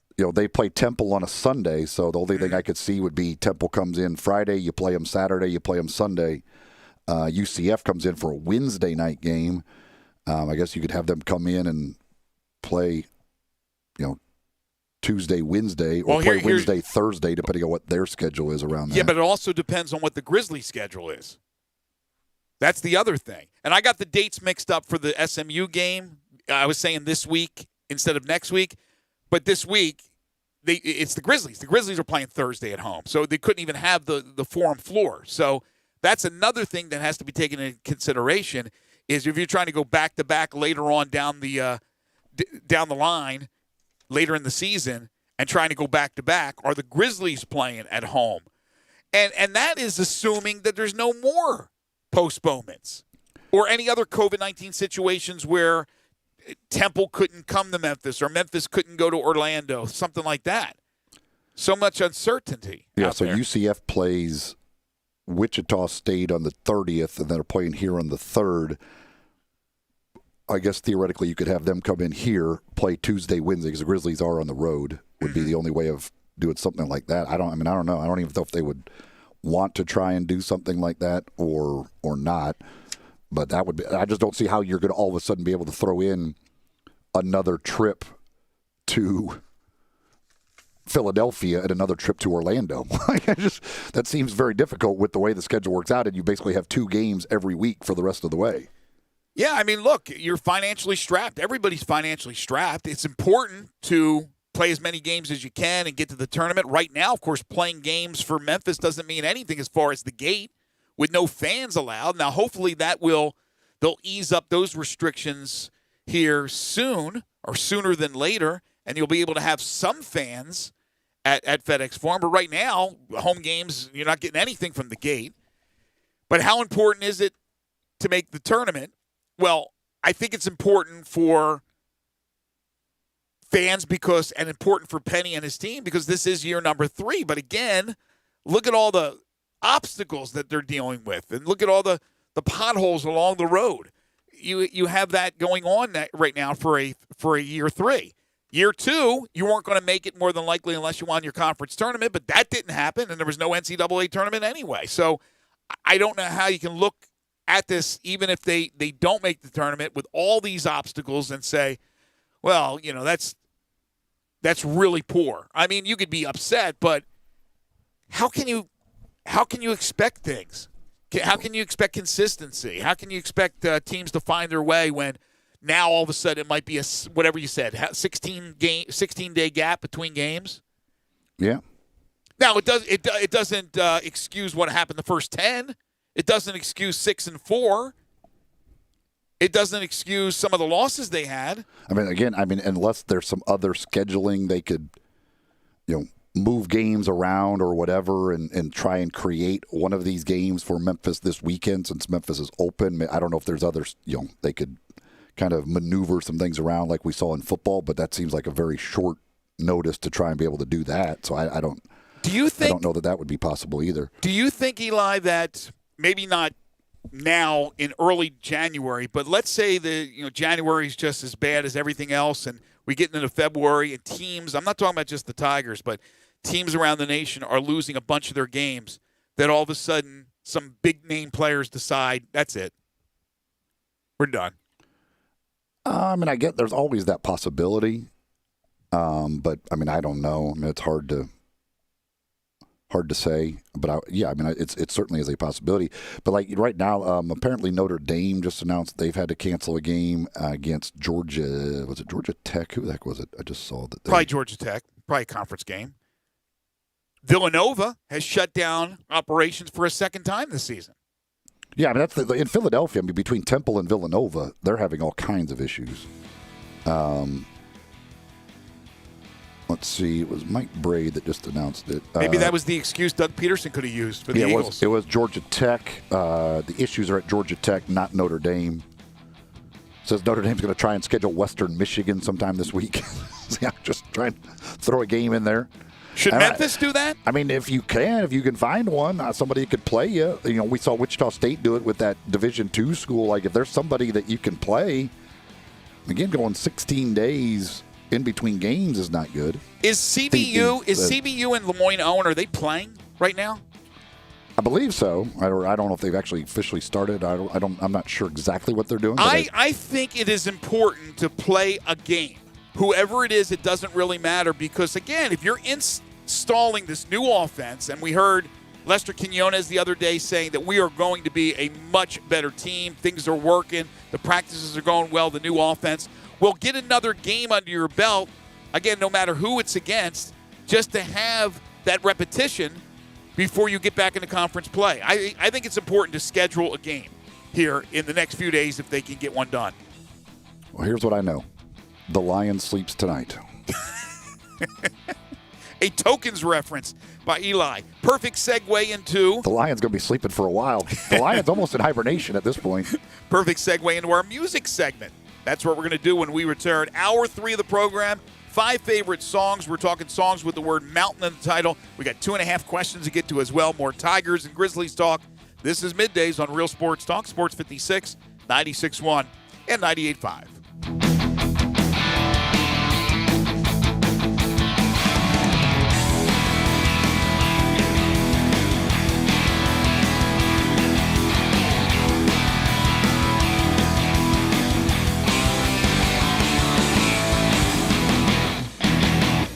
Without more licensed workers, Gary's roofing business might hit its ceiling. Hey, that new contract just got pushed up. We are gonna need all hands on deck to make this happen. Hey, Gary, you booked me on that other job next week. It's time to hire.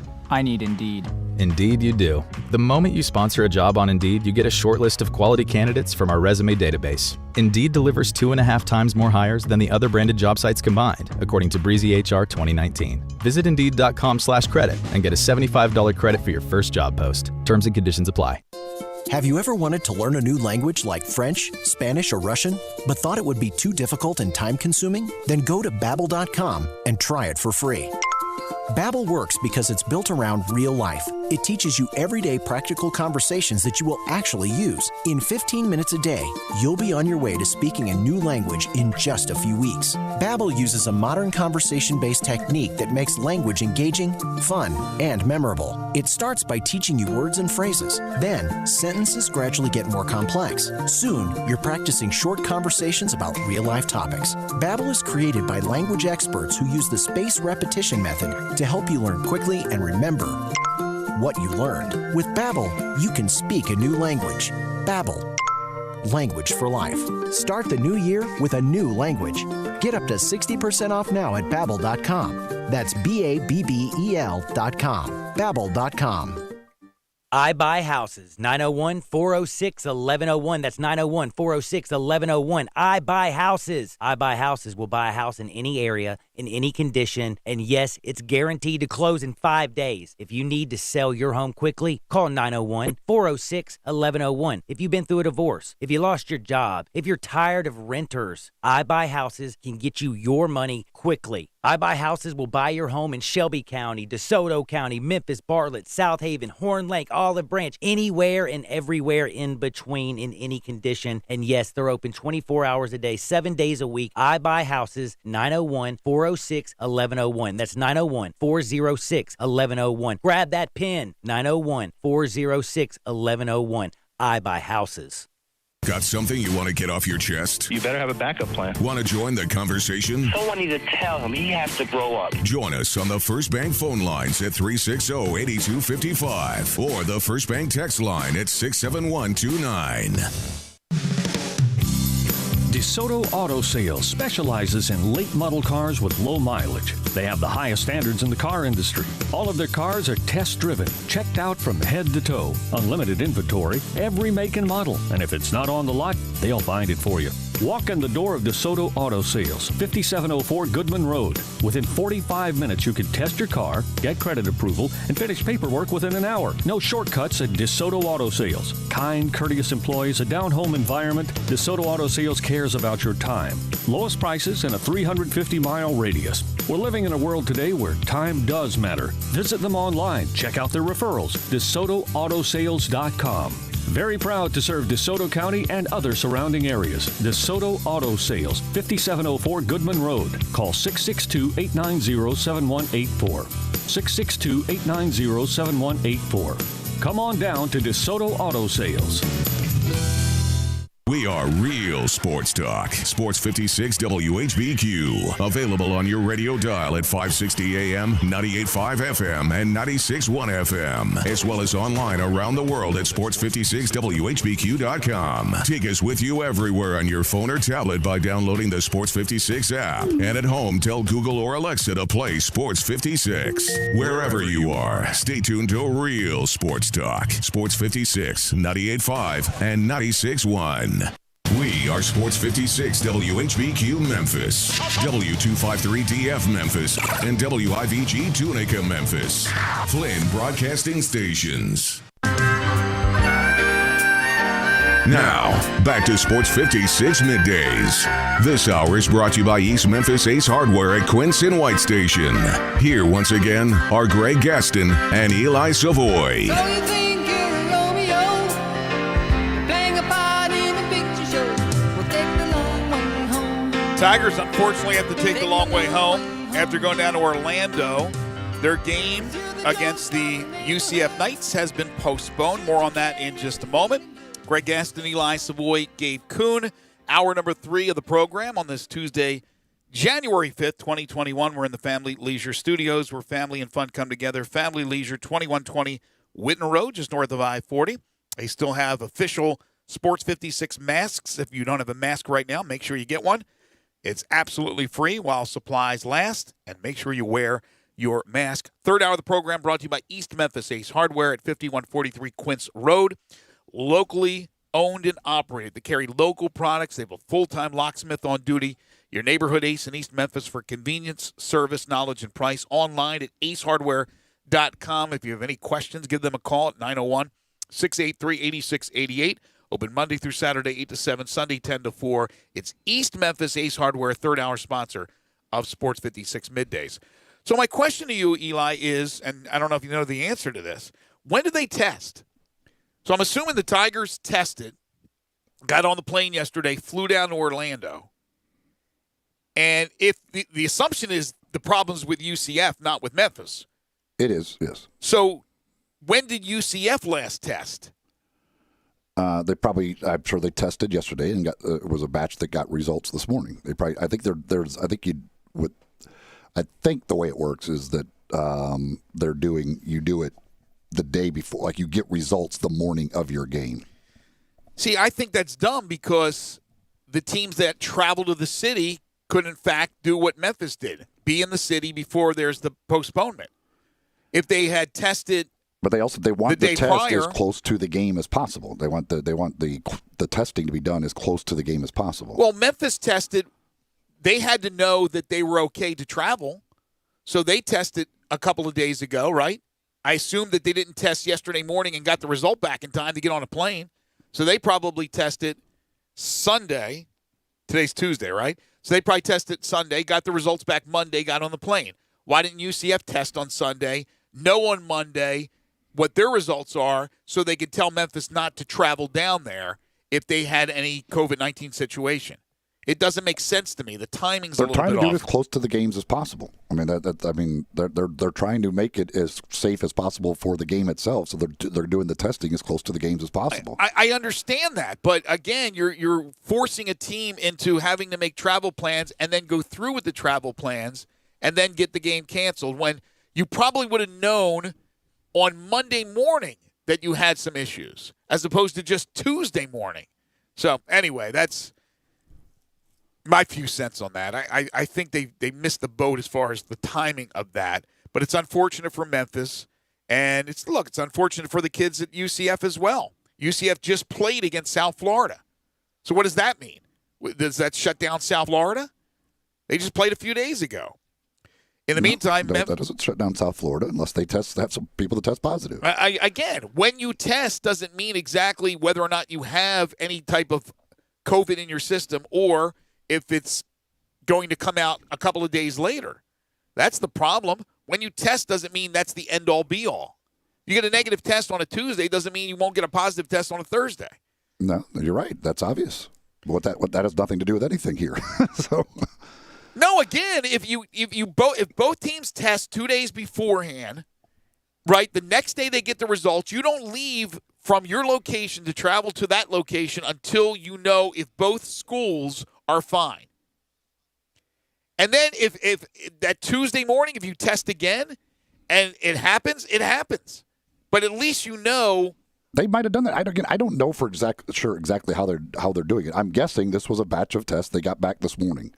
I don't know if they had already done one the day before too, and it came out fine. I don't know. I don't know exactly how often they're testing and all of that. Well, in any case, the Tigers' Temple game postponed. Now the UCF game postponed and not scheduled to play again until a week from Thursday, correct? As of this moment. The next conference game, SMU. Unless they can find some other, maybe find a game for this weekend, I guess, that of somebody else non-conference wise. Right. Because unless the conference could do some sort of switching around with the schedules, but I would find that hard to believe that they could do that this quickly. And plus, I don't even know, I don't know when UCF will be able to play. And I don't know for sure. Has Temple resumed activity? I don't even know what Temple has done now. Where they stand. Since the Memphis postponement, I don't know. They've had issues. They've had all kinds of issues. Yeah. They were on the shelf. They weren't playing. And then all of a sudden they played a game. And I forget what day that was. And the Memphis game was a couple days later, and they postponed that one. So they played a game in between having COVID issues. I don't know if they ever if it ever went away. I mean, it seems like it didn't go away, but they actually played a game in between all of that. So I don't know. I don't know what's going on. But you won't have you won't have a Tigers game on the road tonight. You will have a Grizzlies game at home against the LA Lakers. Second time in 3 days. Grizzlies coming in at 2-4. And we may see the debut of Tim Frazier. I don't know if he'll play, but Tim Frazier added to the team yesterday because of all their injuries. They were allowed to do that. John Conchar, by the way, the latest Grizzly to hit the injury list, he's out for tonight. It just keeps on coming. Yeah, if you're not an injured Grizzly, then you're not living, baby. I mean, it's unreal how many guys have already missed a game this young season. Time now for our 5 favorite songs. Five favorite songs. Who says we can't move mountains? We're moving mountains today. That's the topic. Mountain. The word mountain needs to be in the title of your song. If you want to play 5 favorite songs, just hit us up via the First Bank text line with your list of 5 faves, 67129. If you're watching us live, you can message us with your lists at Sports56 WHBQ on Twitter, Facebook, YouTube, Periscope, and Instagram. I forget the order we had yesterday. Let's just go Eli, me, Gabe. Eli, me, Gabe, and then we'll get to our listeners. All right. Well, I do have an honorable mention. This is a song I did not know existed, but I found it. And by the way, this category ended to be pretty good. There's a lot of quality in this category. Not a ton of songs, but some very good songs. I was very pleased with the category. But this is just a personal thing for the honorable mention. It's a song called Diet Mountain Dew by Lana Del Rey. What? So, in honor of myself, who drinks Diet Mountain Dew every day, You have one in there with you right now? I just finished it. Oh, okay. That's a real song? Yes, Diet Mountain Dew by Lana Del Rey. I just discovered it. I don't know why it's called Diet Mountain Dew. I listened to a little bit of it. They do say she says Diet Mountain Dew in it. I don't know why she says Diet Mountain Dew in it. I don't know the reference. But anyway, so that's my honorable mention. Number 5, Fire on the Mountain by Marshall Tucker Band. Number 4, Smoky Mountain Rain, Ronnie Millsap. Number 3, Rocky Mountain Way, Joe Walsh. Number 2, Ain't No Mountain High Enough. You could go with either version there, the Marvin Gaye, Tammy Terrell version, or Diana Ross. And then number 1, one of my favorite songs of all time. Like Tom Sawyer, ride around with old Huck Finn. Take a nap like Rip Van Winkle. They streaming again. Oh, play me some mountain music like Grandma and Grandpa used to play. Then I'll float on down the river to Cajun Hideaway. Great Alabama mountain music. One of the best. Good tune. They had so many great songs. Where would this be on their list? Is it way up there? Oh, yes. The mountain music and Dixieland Delight, to me, are their 2 best and 2 of my favorite songs of all time. But Alabama, yes, they have quite a catalog. All right, so I'll go next, and I'll begin with there's a number of songs that you had on your list, on my list. Number 5, Rocky Mountain Way, Joe Walsh. Number 4, River Deep Mountain High, Ike and Tina Turner. Number 3, Sugar Mountain, Neil Young. Number 2, Smoky Mountain Rain, Ronnie Millsap. And here's my number 1. When he first came to the mountains, his life was far away on the road, hanging by a song. But the string's already broken, and he doesn't really care. It keeps changing fast, and it don't last for long. With the Colorado Rocky Mountain High, I've seen it rain and fire in the sky. The late, great John Denver, Rocky Mountain High. Good choice. Surprised, Eli, not on your list? Not on my list. It was considered, but it did not meet the standards of the 5 I have on there. Okay. For me, this category is very top-heavy with good quality at the top, and then it gets tough once you get around that 4 or 5 range. Yeah, it's funny because yesterday when I gave you the topic and I said I hadn't looked up the songs, but I thought just from the top of my head there was a couple of like good quality songs, but I didn't think there was going to be quantity. I think that's correct. Yeah, that's very quality though. I think there were 7 or 8 really, really good songs that I had no problem putting on my top 5. Yeah, I would agree with that. All right, Gabe. All right. Well, number 5 for me, King of the Mountain by Bon Jovi. 4, Rocky Mountain High, John Denver. Agree with you, Greg. 3, Mountain Music by Alabama. Agree with you, Eli.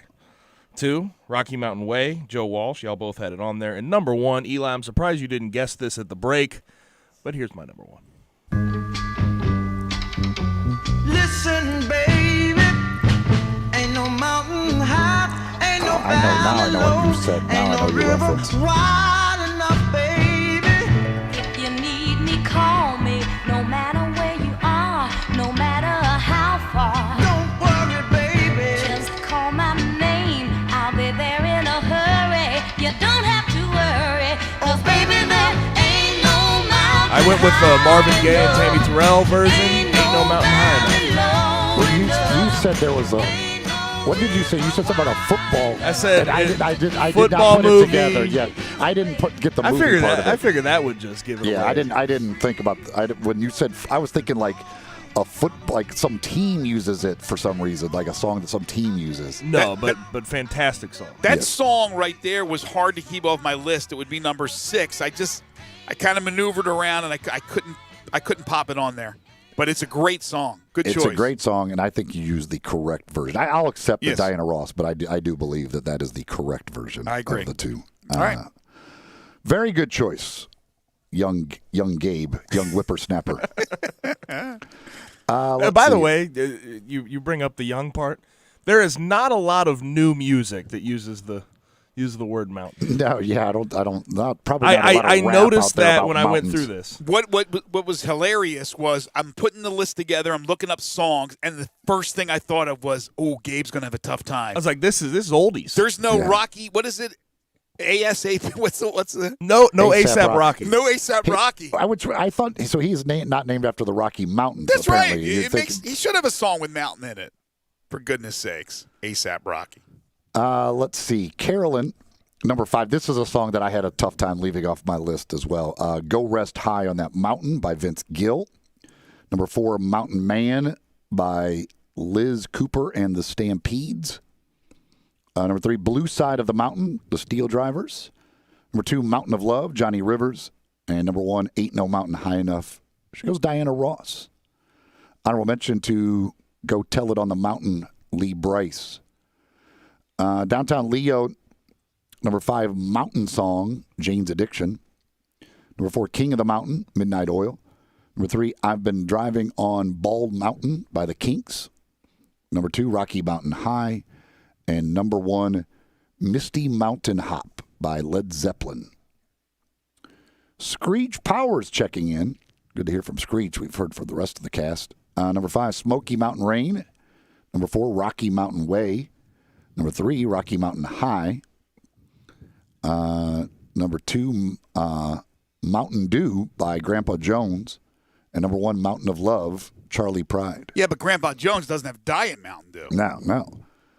If we have Rocky Mountain Way and we have Rocky Mountain High, somebody should have done the song Rocky Mountain Highway. We could combine everything together. Kelly Kapowski. Kelly's been a frequent texter here recently. Number 5, Tennessee Mountaintop, Kid Rock. Number 4, Fire on the Mountain, Marshall Tucker Band. Number 3, Mountain Music. Number 2, Smoky Mountain Rain. And number 1, The Mountain by Dierks Bentley. Bobby in Midtown.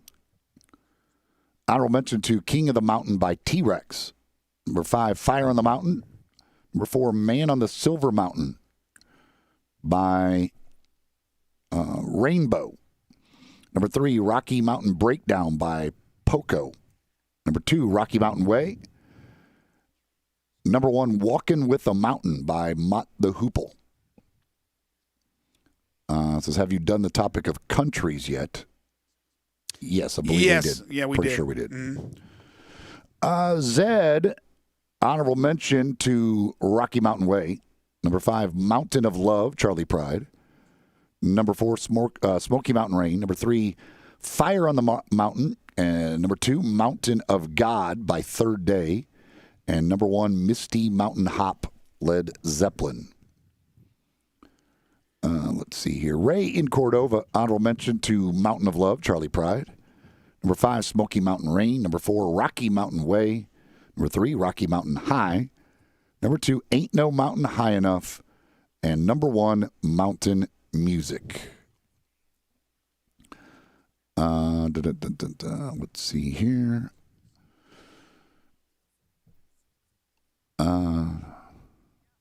Somebody says honoring River Deep Mountain High by Deep Purple. Is that this? Who was the original that did that? Oh, River Deep Mountain High, Ike and Tina Turner. I think that was the original. Let's see here. Number 5, Mountains by Prince of the Revolution. Number 4, River Deep Mountain High. Number 3, Rocky Mountain Way. Number 2, Ain't No Mountain High Enough. And number 1, Mountain of Love, Charlie Pride, Johnny Rivers. Honorable mention, Foggy Mountain Breakdown by Lester Flatt and Earl Scruggs. Yeah, that's a cool little song. Considered it. Let's see. Danny, because this one was easy for me. Number 5, In the Hall of the Mountain King by Savatage. Okay. Number 4, King of the Mountain Kiss. Number 3, Misty Mountain Hop, Led Zeppelin. Number 2, Over the Mountain, Ozzy Osbourne.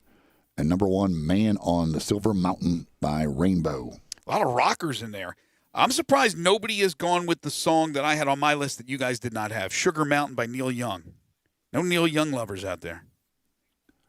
Let's see. Number 1, she'll be coming around the mountain when she comes.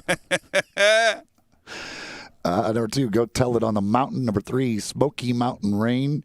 Ronnie Mills said. Number 4, Rocky Mountain High. That's our person who only comes with 4. Let's see. Another one says Over the Mountain, Ozzy Osbourne, and Man on Silver Mountain by Rainbow. Believe that is all of the ones I have here on the First Bank text line. All right, let me go to the social media platforms, starting on Facebook with John. John, by the way, asks, have we done types of measurements yet? I looked up height, weight. We haven't done those. We have not done those. I don't know how many good songs, but could be a plethora of them. Here's an honorable mention, Mountain of Love by Charlie Pride. Number 5 for John, Smoky Mountain Rain by Ronnie Millsap. Number 4, Mountain of Gold by Third Day. Mountain Music by Alabama's 3. Moving Mountains by Usher 2. And number 1, Rocky Mountain Way by Godsmack. Little Godsmack mention. Hey, Gabe, can you pull up the Mountain of Love by Charlie Pride? Because I'm not familiar with this song. Everybody keeps mentioning this song, and I love Charlie Pride, but I can't think of that song. Yeah, we just lost Charlie Pride in the last month, haven't we? Andrew has hit us up with number 5, Mountain Music by Alabama. Number 4, Rocky Mountain Way by Joe Walsh. Number 3, Ain't No Mountain High Enough, Marvin Gaye and Tammy Terrell. Number 2, Go Tell It on the Mountain by Stephen Curtis Chapman. And number 1, Go Rest High on That Mountain, Vince Gill. Billy, number 5, You Gave Me a Mountain by Marty Robbins. Number 4, Go Rest High on That Mountain, Vince Gill. Vince Gill with Patty Loveless and Ricky Skaggs. Number 3, Foggy Mountain Breakdown, Flats and Scruggs. Number 2, Wolverton Mountain, Claude King. And number 1, Mountain Dew by Grandpa Jones. Honorable mention, Rocky Mountain Moon, Bing Crosby, and Louis Armstrong. And this one from Bobby, number 5, Fire on the Mountain, Marshall Tucker Band. Number 4, You Gave Me a Mountain, Elvis. Number 3, Foggy Mountain Breakdown, Lester Flatt and Earl Scruggs. Number 2, Go Tell It on the Mountain, Dolly Parton. And number 1, Mountain Music, Alabama. Honorable mention, On the Morning Side of the Mountain by Lawrence Welk. There you go. I got that Charlie Pride. Give me a little bit. Give me that a little bit. Standing on the mountain looking down on the city. Yes, I know this song. That's a good song. No wonder so many people mention it. Oh, God, I can't believe I completely missed this one.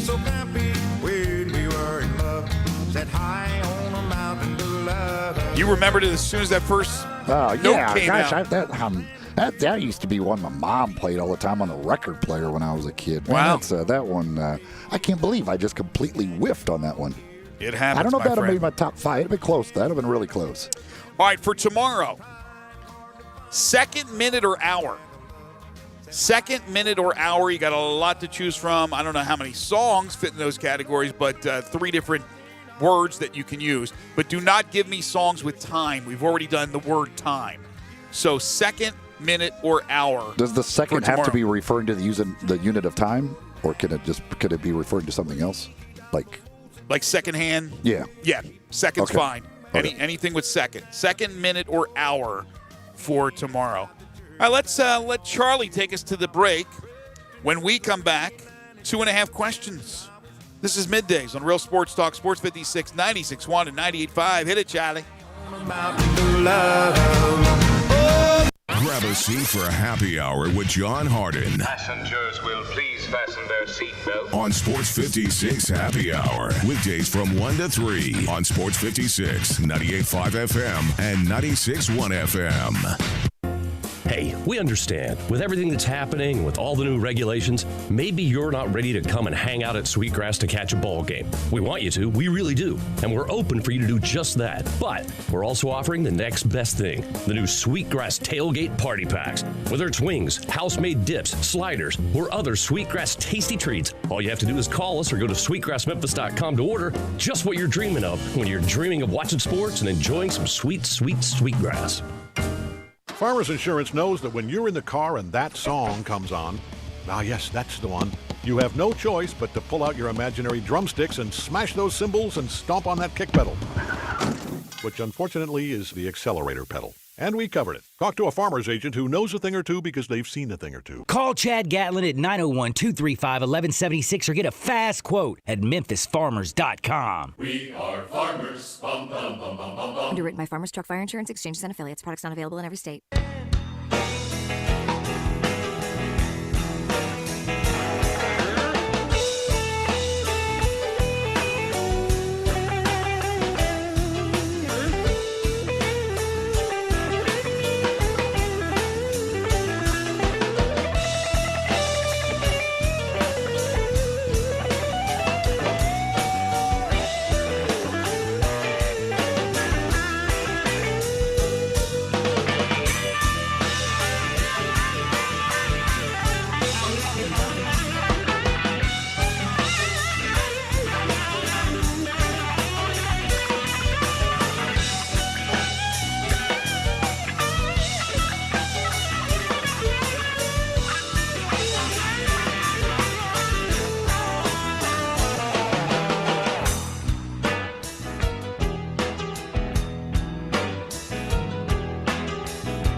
I'm a big fan of Town Village, and there is always something to do year-round. Nestled in the heart of East Memphis, located corner Park and Cherry, is a beautiful residential neighborhood.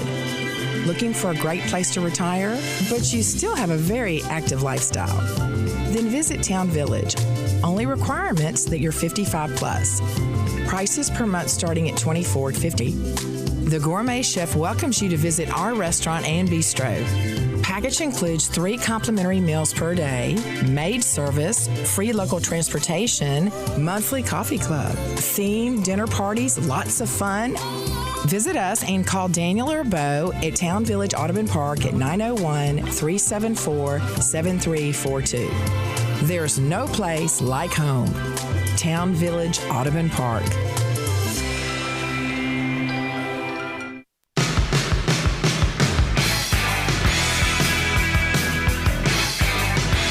Now, back to Sports 56 Middays. This hour is brought to you by East Memphis Ace Hardware at Quincy White Station. Here once again are Greg Gaston and Eli Savoy. Middle of the road, he's trying to find me. Welcome back, everybody. Standing in the middle of life with my Ron Rivera, the Washington football team head coach, said he's thinking about possibly rotating his quarterbacks in the playoff game against Tampa Bay. Starter Alex Smith and Taylor Heineke, who was out of the league for nearly 2 years before Washington signed him to its practice squad on December 8th, and then made an appearance, last week? 2 weeks ago? Rotating quarterbacks. I don't know about that. This is what just saw on Twitter here. CBU just tweeted that all of their women's and men's basketball games are postponed until January 22nd. Had they started? They started playing games, or that was just from practice? I guess they have not started playing yet. So that takes them out of the mix. If Memphis were to reach out to some local team to play a game, for goodness sakes, Lemoyne Owen, I guess, is possible. If they've played any games, who knows? What a mess. Somebody texted in, by the way, that said, Eli, your mom must have had great taste in music. I didn't appreciate my mom's taste in music back in the day when she played that record player at like 7 o'clock on Saturday morning to wake me up. But yes, there was a lot of old country, a lot of Elvis. There was I've come to appreciate the music she played, although I was very angry back in the day that she was waking me up with it. From the NFL, the Texans, according to Adam Schefter, have met with Panthers offensive coordinator Joe Brady for their head coaching job. It'll be interesting to see what direction some of these teams go that have openings, and there's currently 6 openings in the National Football League. We were talking earlier about the point spreads for this weekend's wild card games. The Titans, 3.5-point home dog against the Baltimore Ravens. Well, part of the reason why the Ravens are the favorite is because, number one, they're red hot. And Lamar Jackson, this is pretty incredible. First quarterback in NFL history to rush for 2,000-yard seasons. He has 46 touchdowns and 0 interceptions in the red zone over his career. That's crazy. Now, I wonder if that includes postseason. He has 46 touchdowns and 0 interceptions in the red zone. That's production right there. And he's is that playing passing touchdowns, or is that counting rushing touchdowns? I think it counts rushing touchdowns. Yeah, I mean, they get in the red zone. They don't need to pass it very often. Usually they can run it in when they're in the red zone, because he is. All you can do is do a little read option with him, and he's pretty darn good at that. And what a job Dobbins has done running the ball, because Mark Ingram, obviously going into the season, their guy, and then he had his problems with injuries. Dobbins has looked great. Well, they're loaded at the running back position, and then with Lamar Jackson, that's they can beat you basically just by running the football. You look at that game. I mean, that may be the fastest playoff game you'll see. There's a good chance that both of those teams will just be running the ball, and that clock will run constantly between the Titans and the Ravens. True. Miles Sanders from the Philadelphia Eagles on Sports Radio WIP in Philadelphia on the Jalen Hurts sitting benching, whichever way you want, whatever phrase you want to use. Quote, man, if I'm being honest, nobody liked the decision. Nobody. That's all I can say, really. I don't know who was the main person behind that decision. All I know is that a lot of people on the team was confused. I think one guy didn't mind that decision would be Nate Sudfeld. I'm not sure about that. I think Nate Sudfeld would have been just fine staying on the bench the way things went for him. I think he would have been just fine sitting over there on the bench and holding that clipboard a little while longer. No need to be exposed if you don't have to be. Could you imagine Peterson comes over, or the OC, I don't even know who their OC is, and looks at him and says, all right, Sudfeld, let's go. And he goes, nah, that's okay. No, thank you. I don't want to go into the game. Yeah, it's would you come out and throw an interception and lose a fumble? I'm not sure you really were happy about the idea of going in. Listen, if the players on the team want to complain about it, I'm all for that. Joe Judge just needs to get over it and move along. Time now for 2.5 questions. Who, what, where, when, how, and why? Questions start with these. Step right up and answer all my questions, if you please. I'm just a normal kid, like you, except that I ask questions. And because I'm brave enough to ask questions, I come under scrutiny. Asking all them questions. Why you asking all them questions? Now here is a question for you. What does the fuck say? Eli, before you get to the first question, I see where BYU and Gonzaga have decided to do a little scheduling change, and they must have games coming up against teams schools that are having COVID issues. So BYU and Gonzaga have made a scheduling change to play each other on Thursday. I think we're going to see a lot of that. Even within the conference. That's a conference game, a WCC game. And yet, because of issues with their opponents, they decide, okay, we're going to play that.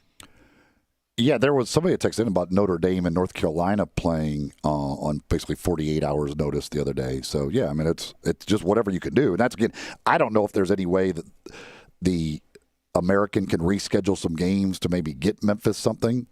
But it's... Again, we don't know when UCF will be able to play. Not sure what Temple's situation is, so I'm not sure you start shuffling things around unless you know those teams can play anyway. Well, that's a good point. The other thing is, too, again, we talked about it with the Grizzlies and their schedule, and you obviously can't play games where they're playing at home. Like, for example, the Grizzlies have games Thursday and Friday this week. They have a game tonight, and then have a game Thursday and Friday. But that leaves Saturday, Sunday open for the Tigers.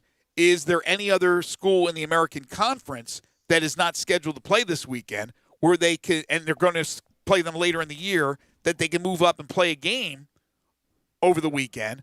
And if not, like I said earlier, then try to find somebody locally that's not playing. But most teams are playing on Saturday, or at least scheduled to Saturday or Sunday, so it's a little bit tougher. All right, question number one. This is hard to say now, I guess, because we don't even know for sure how many games they will play. Oh, gosh. But what does the Tigers' record need to be over their final, and I'll put in air quotes, 15 games to give them a chance for an at-large bid? It's more than 15 games, isn't it? Well, it was 15 if they would that were on the schedule if you counted tonight's game, because they already lost one. All right. So now it would technically be 14 games that are on their schedule. So, well, they play. Wait, they're 2-1 in the conference. You play 20 conference games, so there's 17 conference games. Temple's out right now, and UCF's out right now, so it should be 15. Right? Is that what you said? Should be 15 more games other than those two, because you play 20 conference games. I'm counting 15 games here. Yeah. No, this is that's right. It is 15 games, not counting tonight's game. And not counting Temple. Yeah, that was already off. Okay, so 15 games, what would their record have to be in the mix for an at-large? Is that what we're saying? Yep. Well, I'll put a caveat in there because they have to beat Houston twice. It's got to be – they can't lose twice to Houston and go 13-2. I don't even know if that would be good enough. They have no quality wins. So I would say – if you lose, 15 games, if they go 12-3 and have 2 wins over Houston, I think they're in the conversation. If we're saying they lose to Houston, I don't know if it's possible. They go 15-0, yeah, 15-0 certainly, but even losing 1 or 2 games in the conference, if you're not beating Houston, I don't know where the quality wins are coming from. Cincinnati's down. That's not even a quality win if you beat them. And you're playing everybody twice. So I'd go 12-3 to be at least in the conversation. Okay. Part 2 of that, do you think they will do that? No. They got to prove it to me that this new offense is going to work. There's just some things missing. The players have all been pretty inconsistent. I mean, is there any player that you look on that roster and go, they have been consistent throughout the season? There's nobody that's been consistent. I think DeAndre Williams does bring a lot to the table. He gets a little frantic sometimes and gets into foul trouble, but he has a lot of athleticism. He has good leadership skills. Heck, as old as he is, he should. But even Nolly hasn't been as consistent shooting the ball, although he's probably their best outside shooter. But Leicester's starting to pick it up a little bit. If they can figure it out, the guard thing, the point guard thing, and I don't know if they can. That's why, if right now I saw Damian Ball, for example, just playing awesome point guard, even if he isn't scoring, he's dishing, he's not turning the ball over, I would give him a great chance to do that. But right now, because of the question mark at point guard and the inconsistency of everybody, I would say it's going to be hard to do that. All right, question number 2. What are the top 3 most attractive NFL coaching openings? All right, let's see. We got Jacksonville open. We have, let me write these down so I make sure I don't miss anybody. We have Jacksonville. We have the LA Chargers. We have Detroit, Houston. Atlanta and the Jets. Atlanta and the Jets. All right, most attractive. I would say,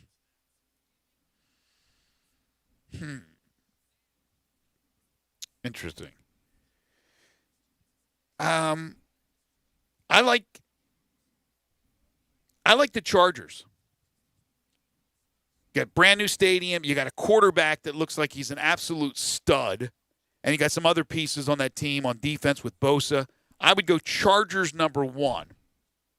Number 2, I would go I would go Jacksonville. You have all that cap money. You have the number 1 pick. You assume it's Trevor Lawrence, so you hopefully have your franchise quarterback. You walk right into that situation. It'll take a while, but I like that.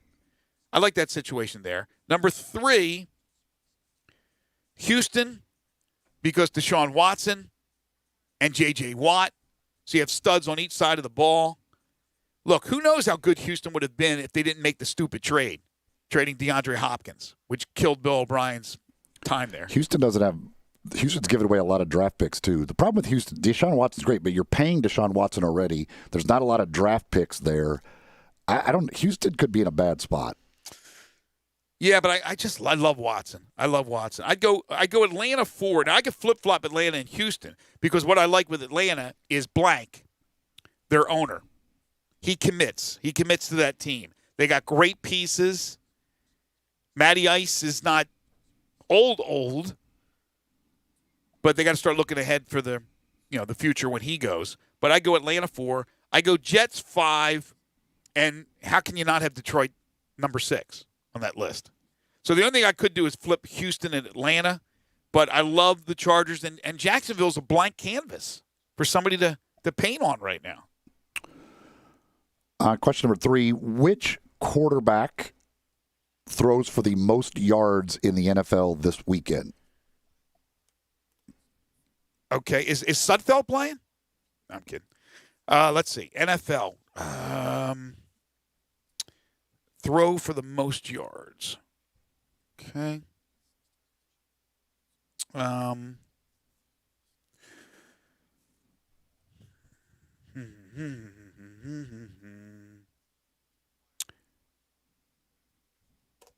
This is tough. Josh Allen's going to do some good things. Colts defense is good, although they've sieved a few times late in the season. Rams got a pretty good defense for Wilson to face. And the Rams quarterback situation not stable right now. And Brady's certainly a chance, but Washington, if they get some pressure on him, Ravens could be. I think they're going to both run the ball, like you said. Bears, good defense, but they can be burned in the secondary with Breeze. But it's not young Breeze. Mayfield, it could be Big Ben. It could end up being Roethlisberger throwing for the most yards. I'm going Ben Roethlisberger throws for the most yards. Wow, Ben Roethlisberger. Yeah, he had a week off. They had to throw. Did you see how he was playing before he? I know what they did. I know what they did in that last game that he played, and I forget who it was against. Was it the Colts? They came back and beat the Colts. He had to throw it down the field, and he's got the weapons with Smith-Schuster, with Claypool, with Deontay Johnson. I think it could be Roethlisberger. Gabe? He is 4. Unfortunately for your Colts, I think it would be Josh Allen. Josh Allen is the betting favorite. You could bet Josh Allen at plus 400. But the Colts defense is good. Yes. I mean, Josh Allen, I think my Colts are in trouble because Josh Allen can do it with his legs as well. I think he'll mix it up nice. But I don't expect him to go for 350 plus against the Colts. I think Roethlisberger can have one of those throwback games where he chucks it for 350. Allen is plus 400, Brady plus 450, Breeze plus 550, Ben is plus 600. Rivers and Wilson are both plus 750. Tannehill plus 800. The Rams quarterback is plus 1,000. Probably Wolford. Mayfield, Jackson, and Trubisky are all plus 1,200. Yeah, so Roethlisberger's number 4 from the betting public, and I think Breeze has a chance. But, Breeze isn't his old self, but he can still chuck it. Who was number 2 on that list? Brady. Brady's the one that scares me. But Washington's front, if they get a little pressure on him. But if they don't, I think it's Brady.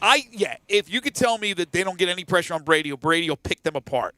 And I think it could be Brady. But I'm going to go with Roethlisberger here. Have a little fun with this. Brady's playoff Brady. Mike playoff Brady. What has he done in his career? Have we got an update on Mike Evans? I think he's playing. I think Evans is playing from everything I read. Let me see if I can. I know it wasn't any kind of serious structural injury. No, like that, he's day to day is what they listed him as. Which they play Saturday, so that complicates that situation. Yeah, from what I've heard. Yeah, I think that's what I'm looking at now is a day to day thing. But Then again, if it's day-to-day, it's the playoffs. Mike Evans, no structural damage. He'll probably get in there and play. It's not like they have a shortage of weapons. Not at all. No. Not at all. So, But you. It's not like they're stressing to have Mike Evans back. But he wants to play. It's just like you. No question. He's pretty darn good, though. No. He's important to have, but they could default to various other ones. Yes, they can. But it's him. It's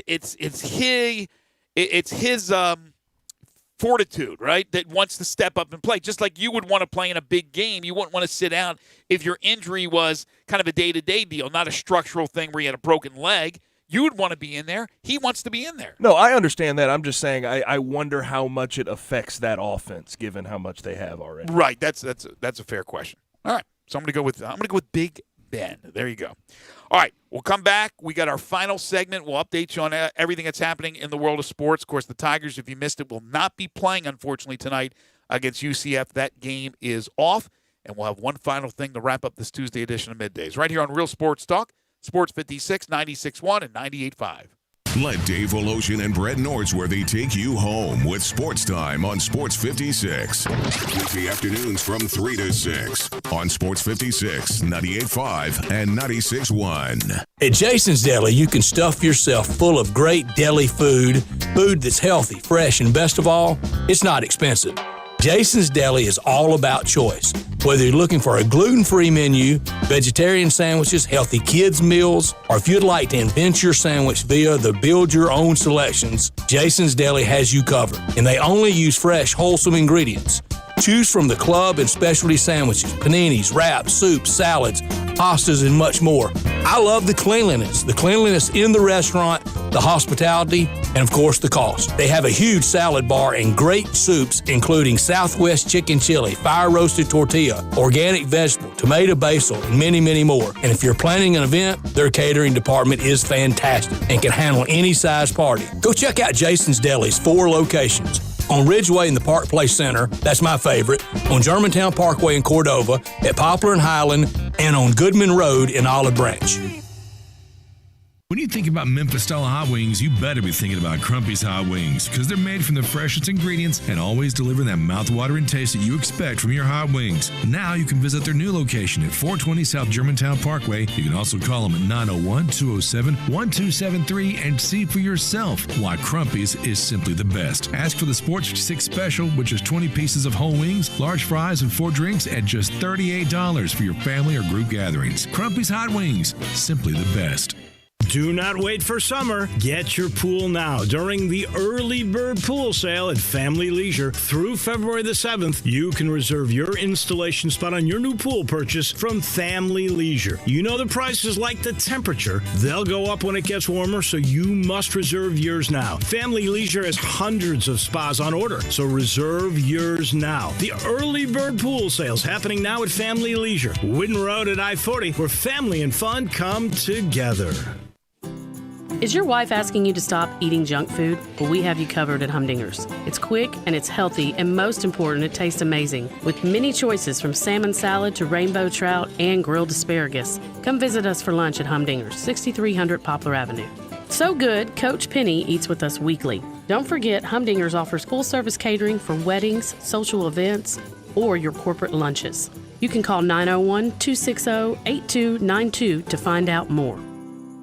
First Bank is here to help you, whether you're a business looking for a loan to expand or refinance an existing one, a homeowner looking for a mortgage or home equity line, a consumer wanting to finance your dream car, or wanting a competitive rate on your CD deposits. Let First Bank try to handle your banking needs. Stop into one of First Bank's 3 local branches today, 6482 Poplar Avenue, just east of International Paper, 8398 Highway 64 across from Wolf Chase, and 6280 Highway 64 in Oakland. Or check them out online at firstbankonline.com. Member FDIC, Equal Housing Lender. Now, back to Sports 56 Middays. This hour is brought to you by East Memphis Ace Hardware at Quincy White Station. Here once again are Greg Gaston and Eli Savoy.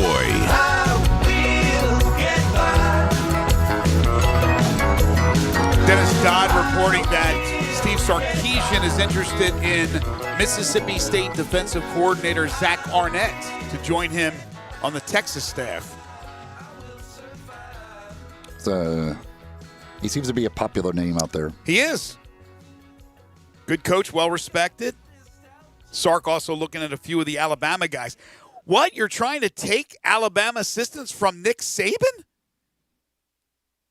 What? Can you do that? He's already given you his blessing. The Pope has blessed you. Everyone You've else taken this does. job, and now you're going to try to take some assistants with you? Everyone else takes his assistants. Wow. Ty Chandler of Tennessee, by the way, apparently in the transfer portal. That transfer portal it's got to be full to the brim. I don't know how those guys breathe in that one thing.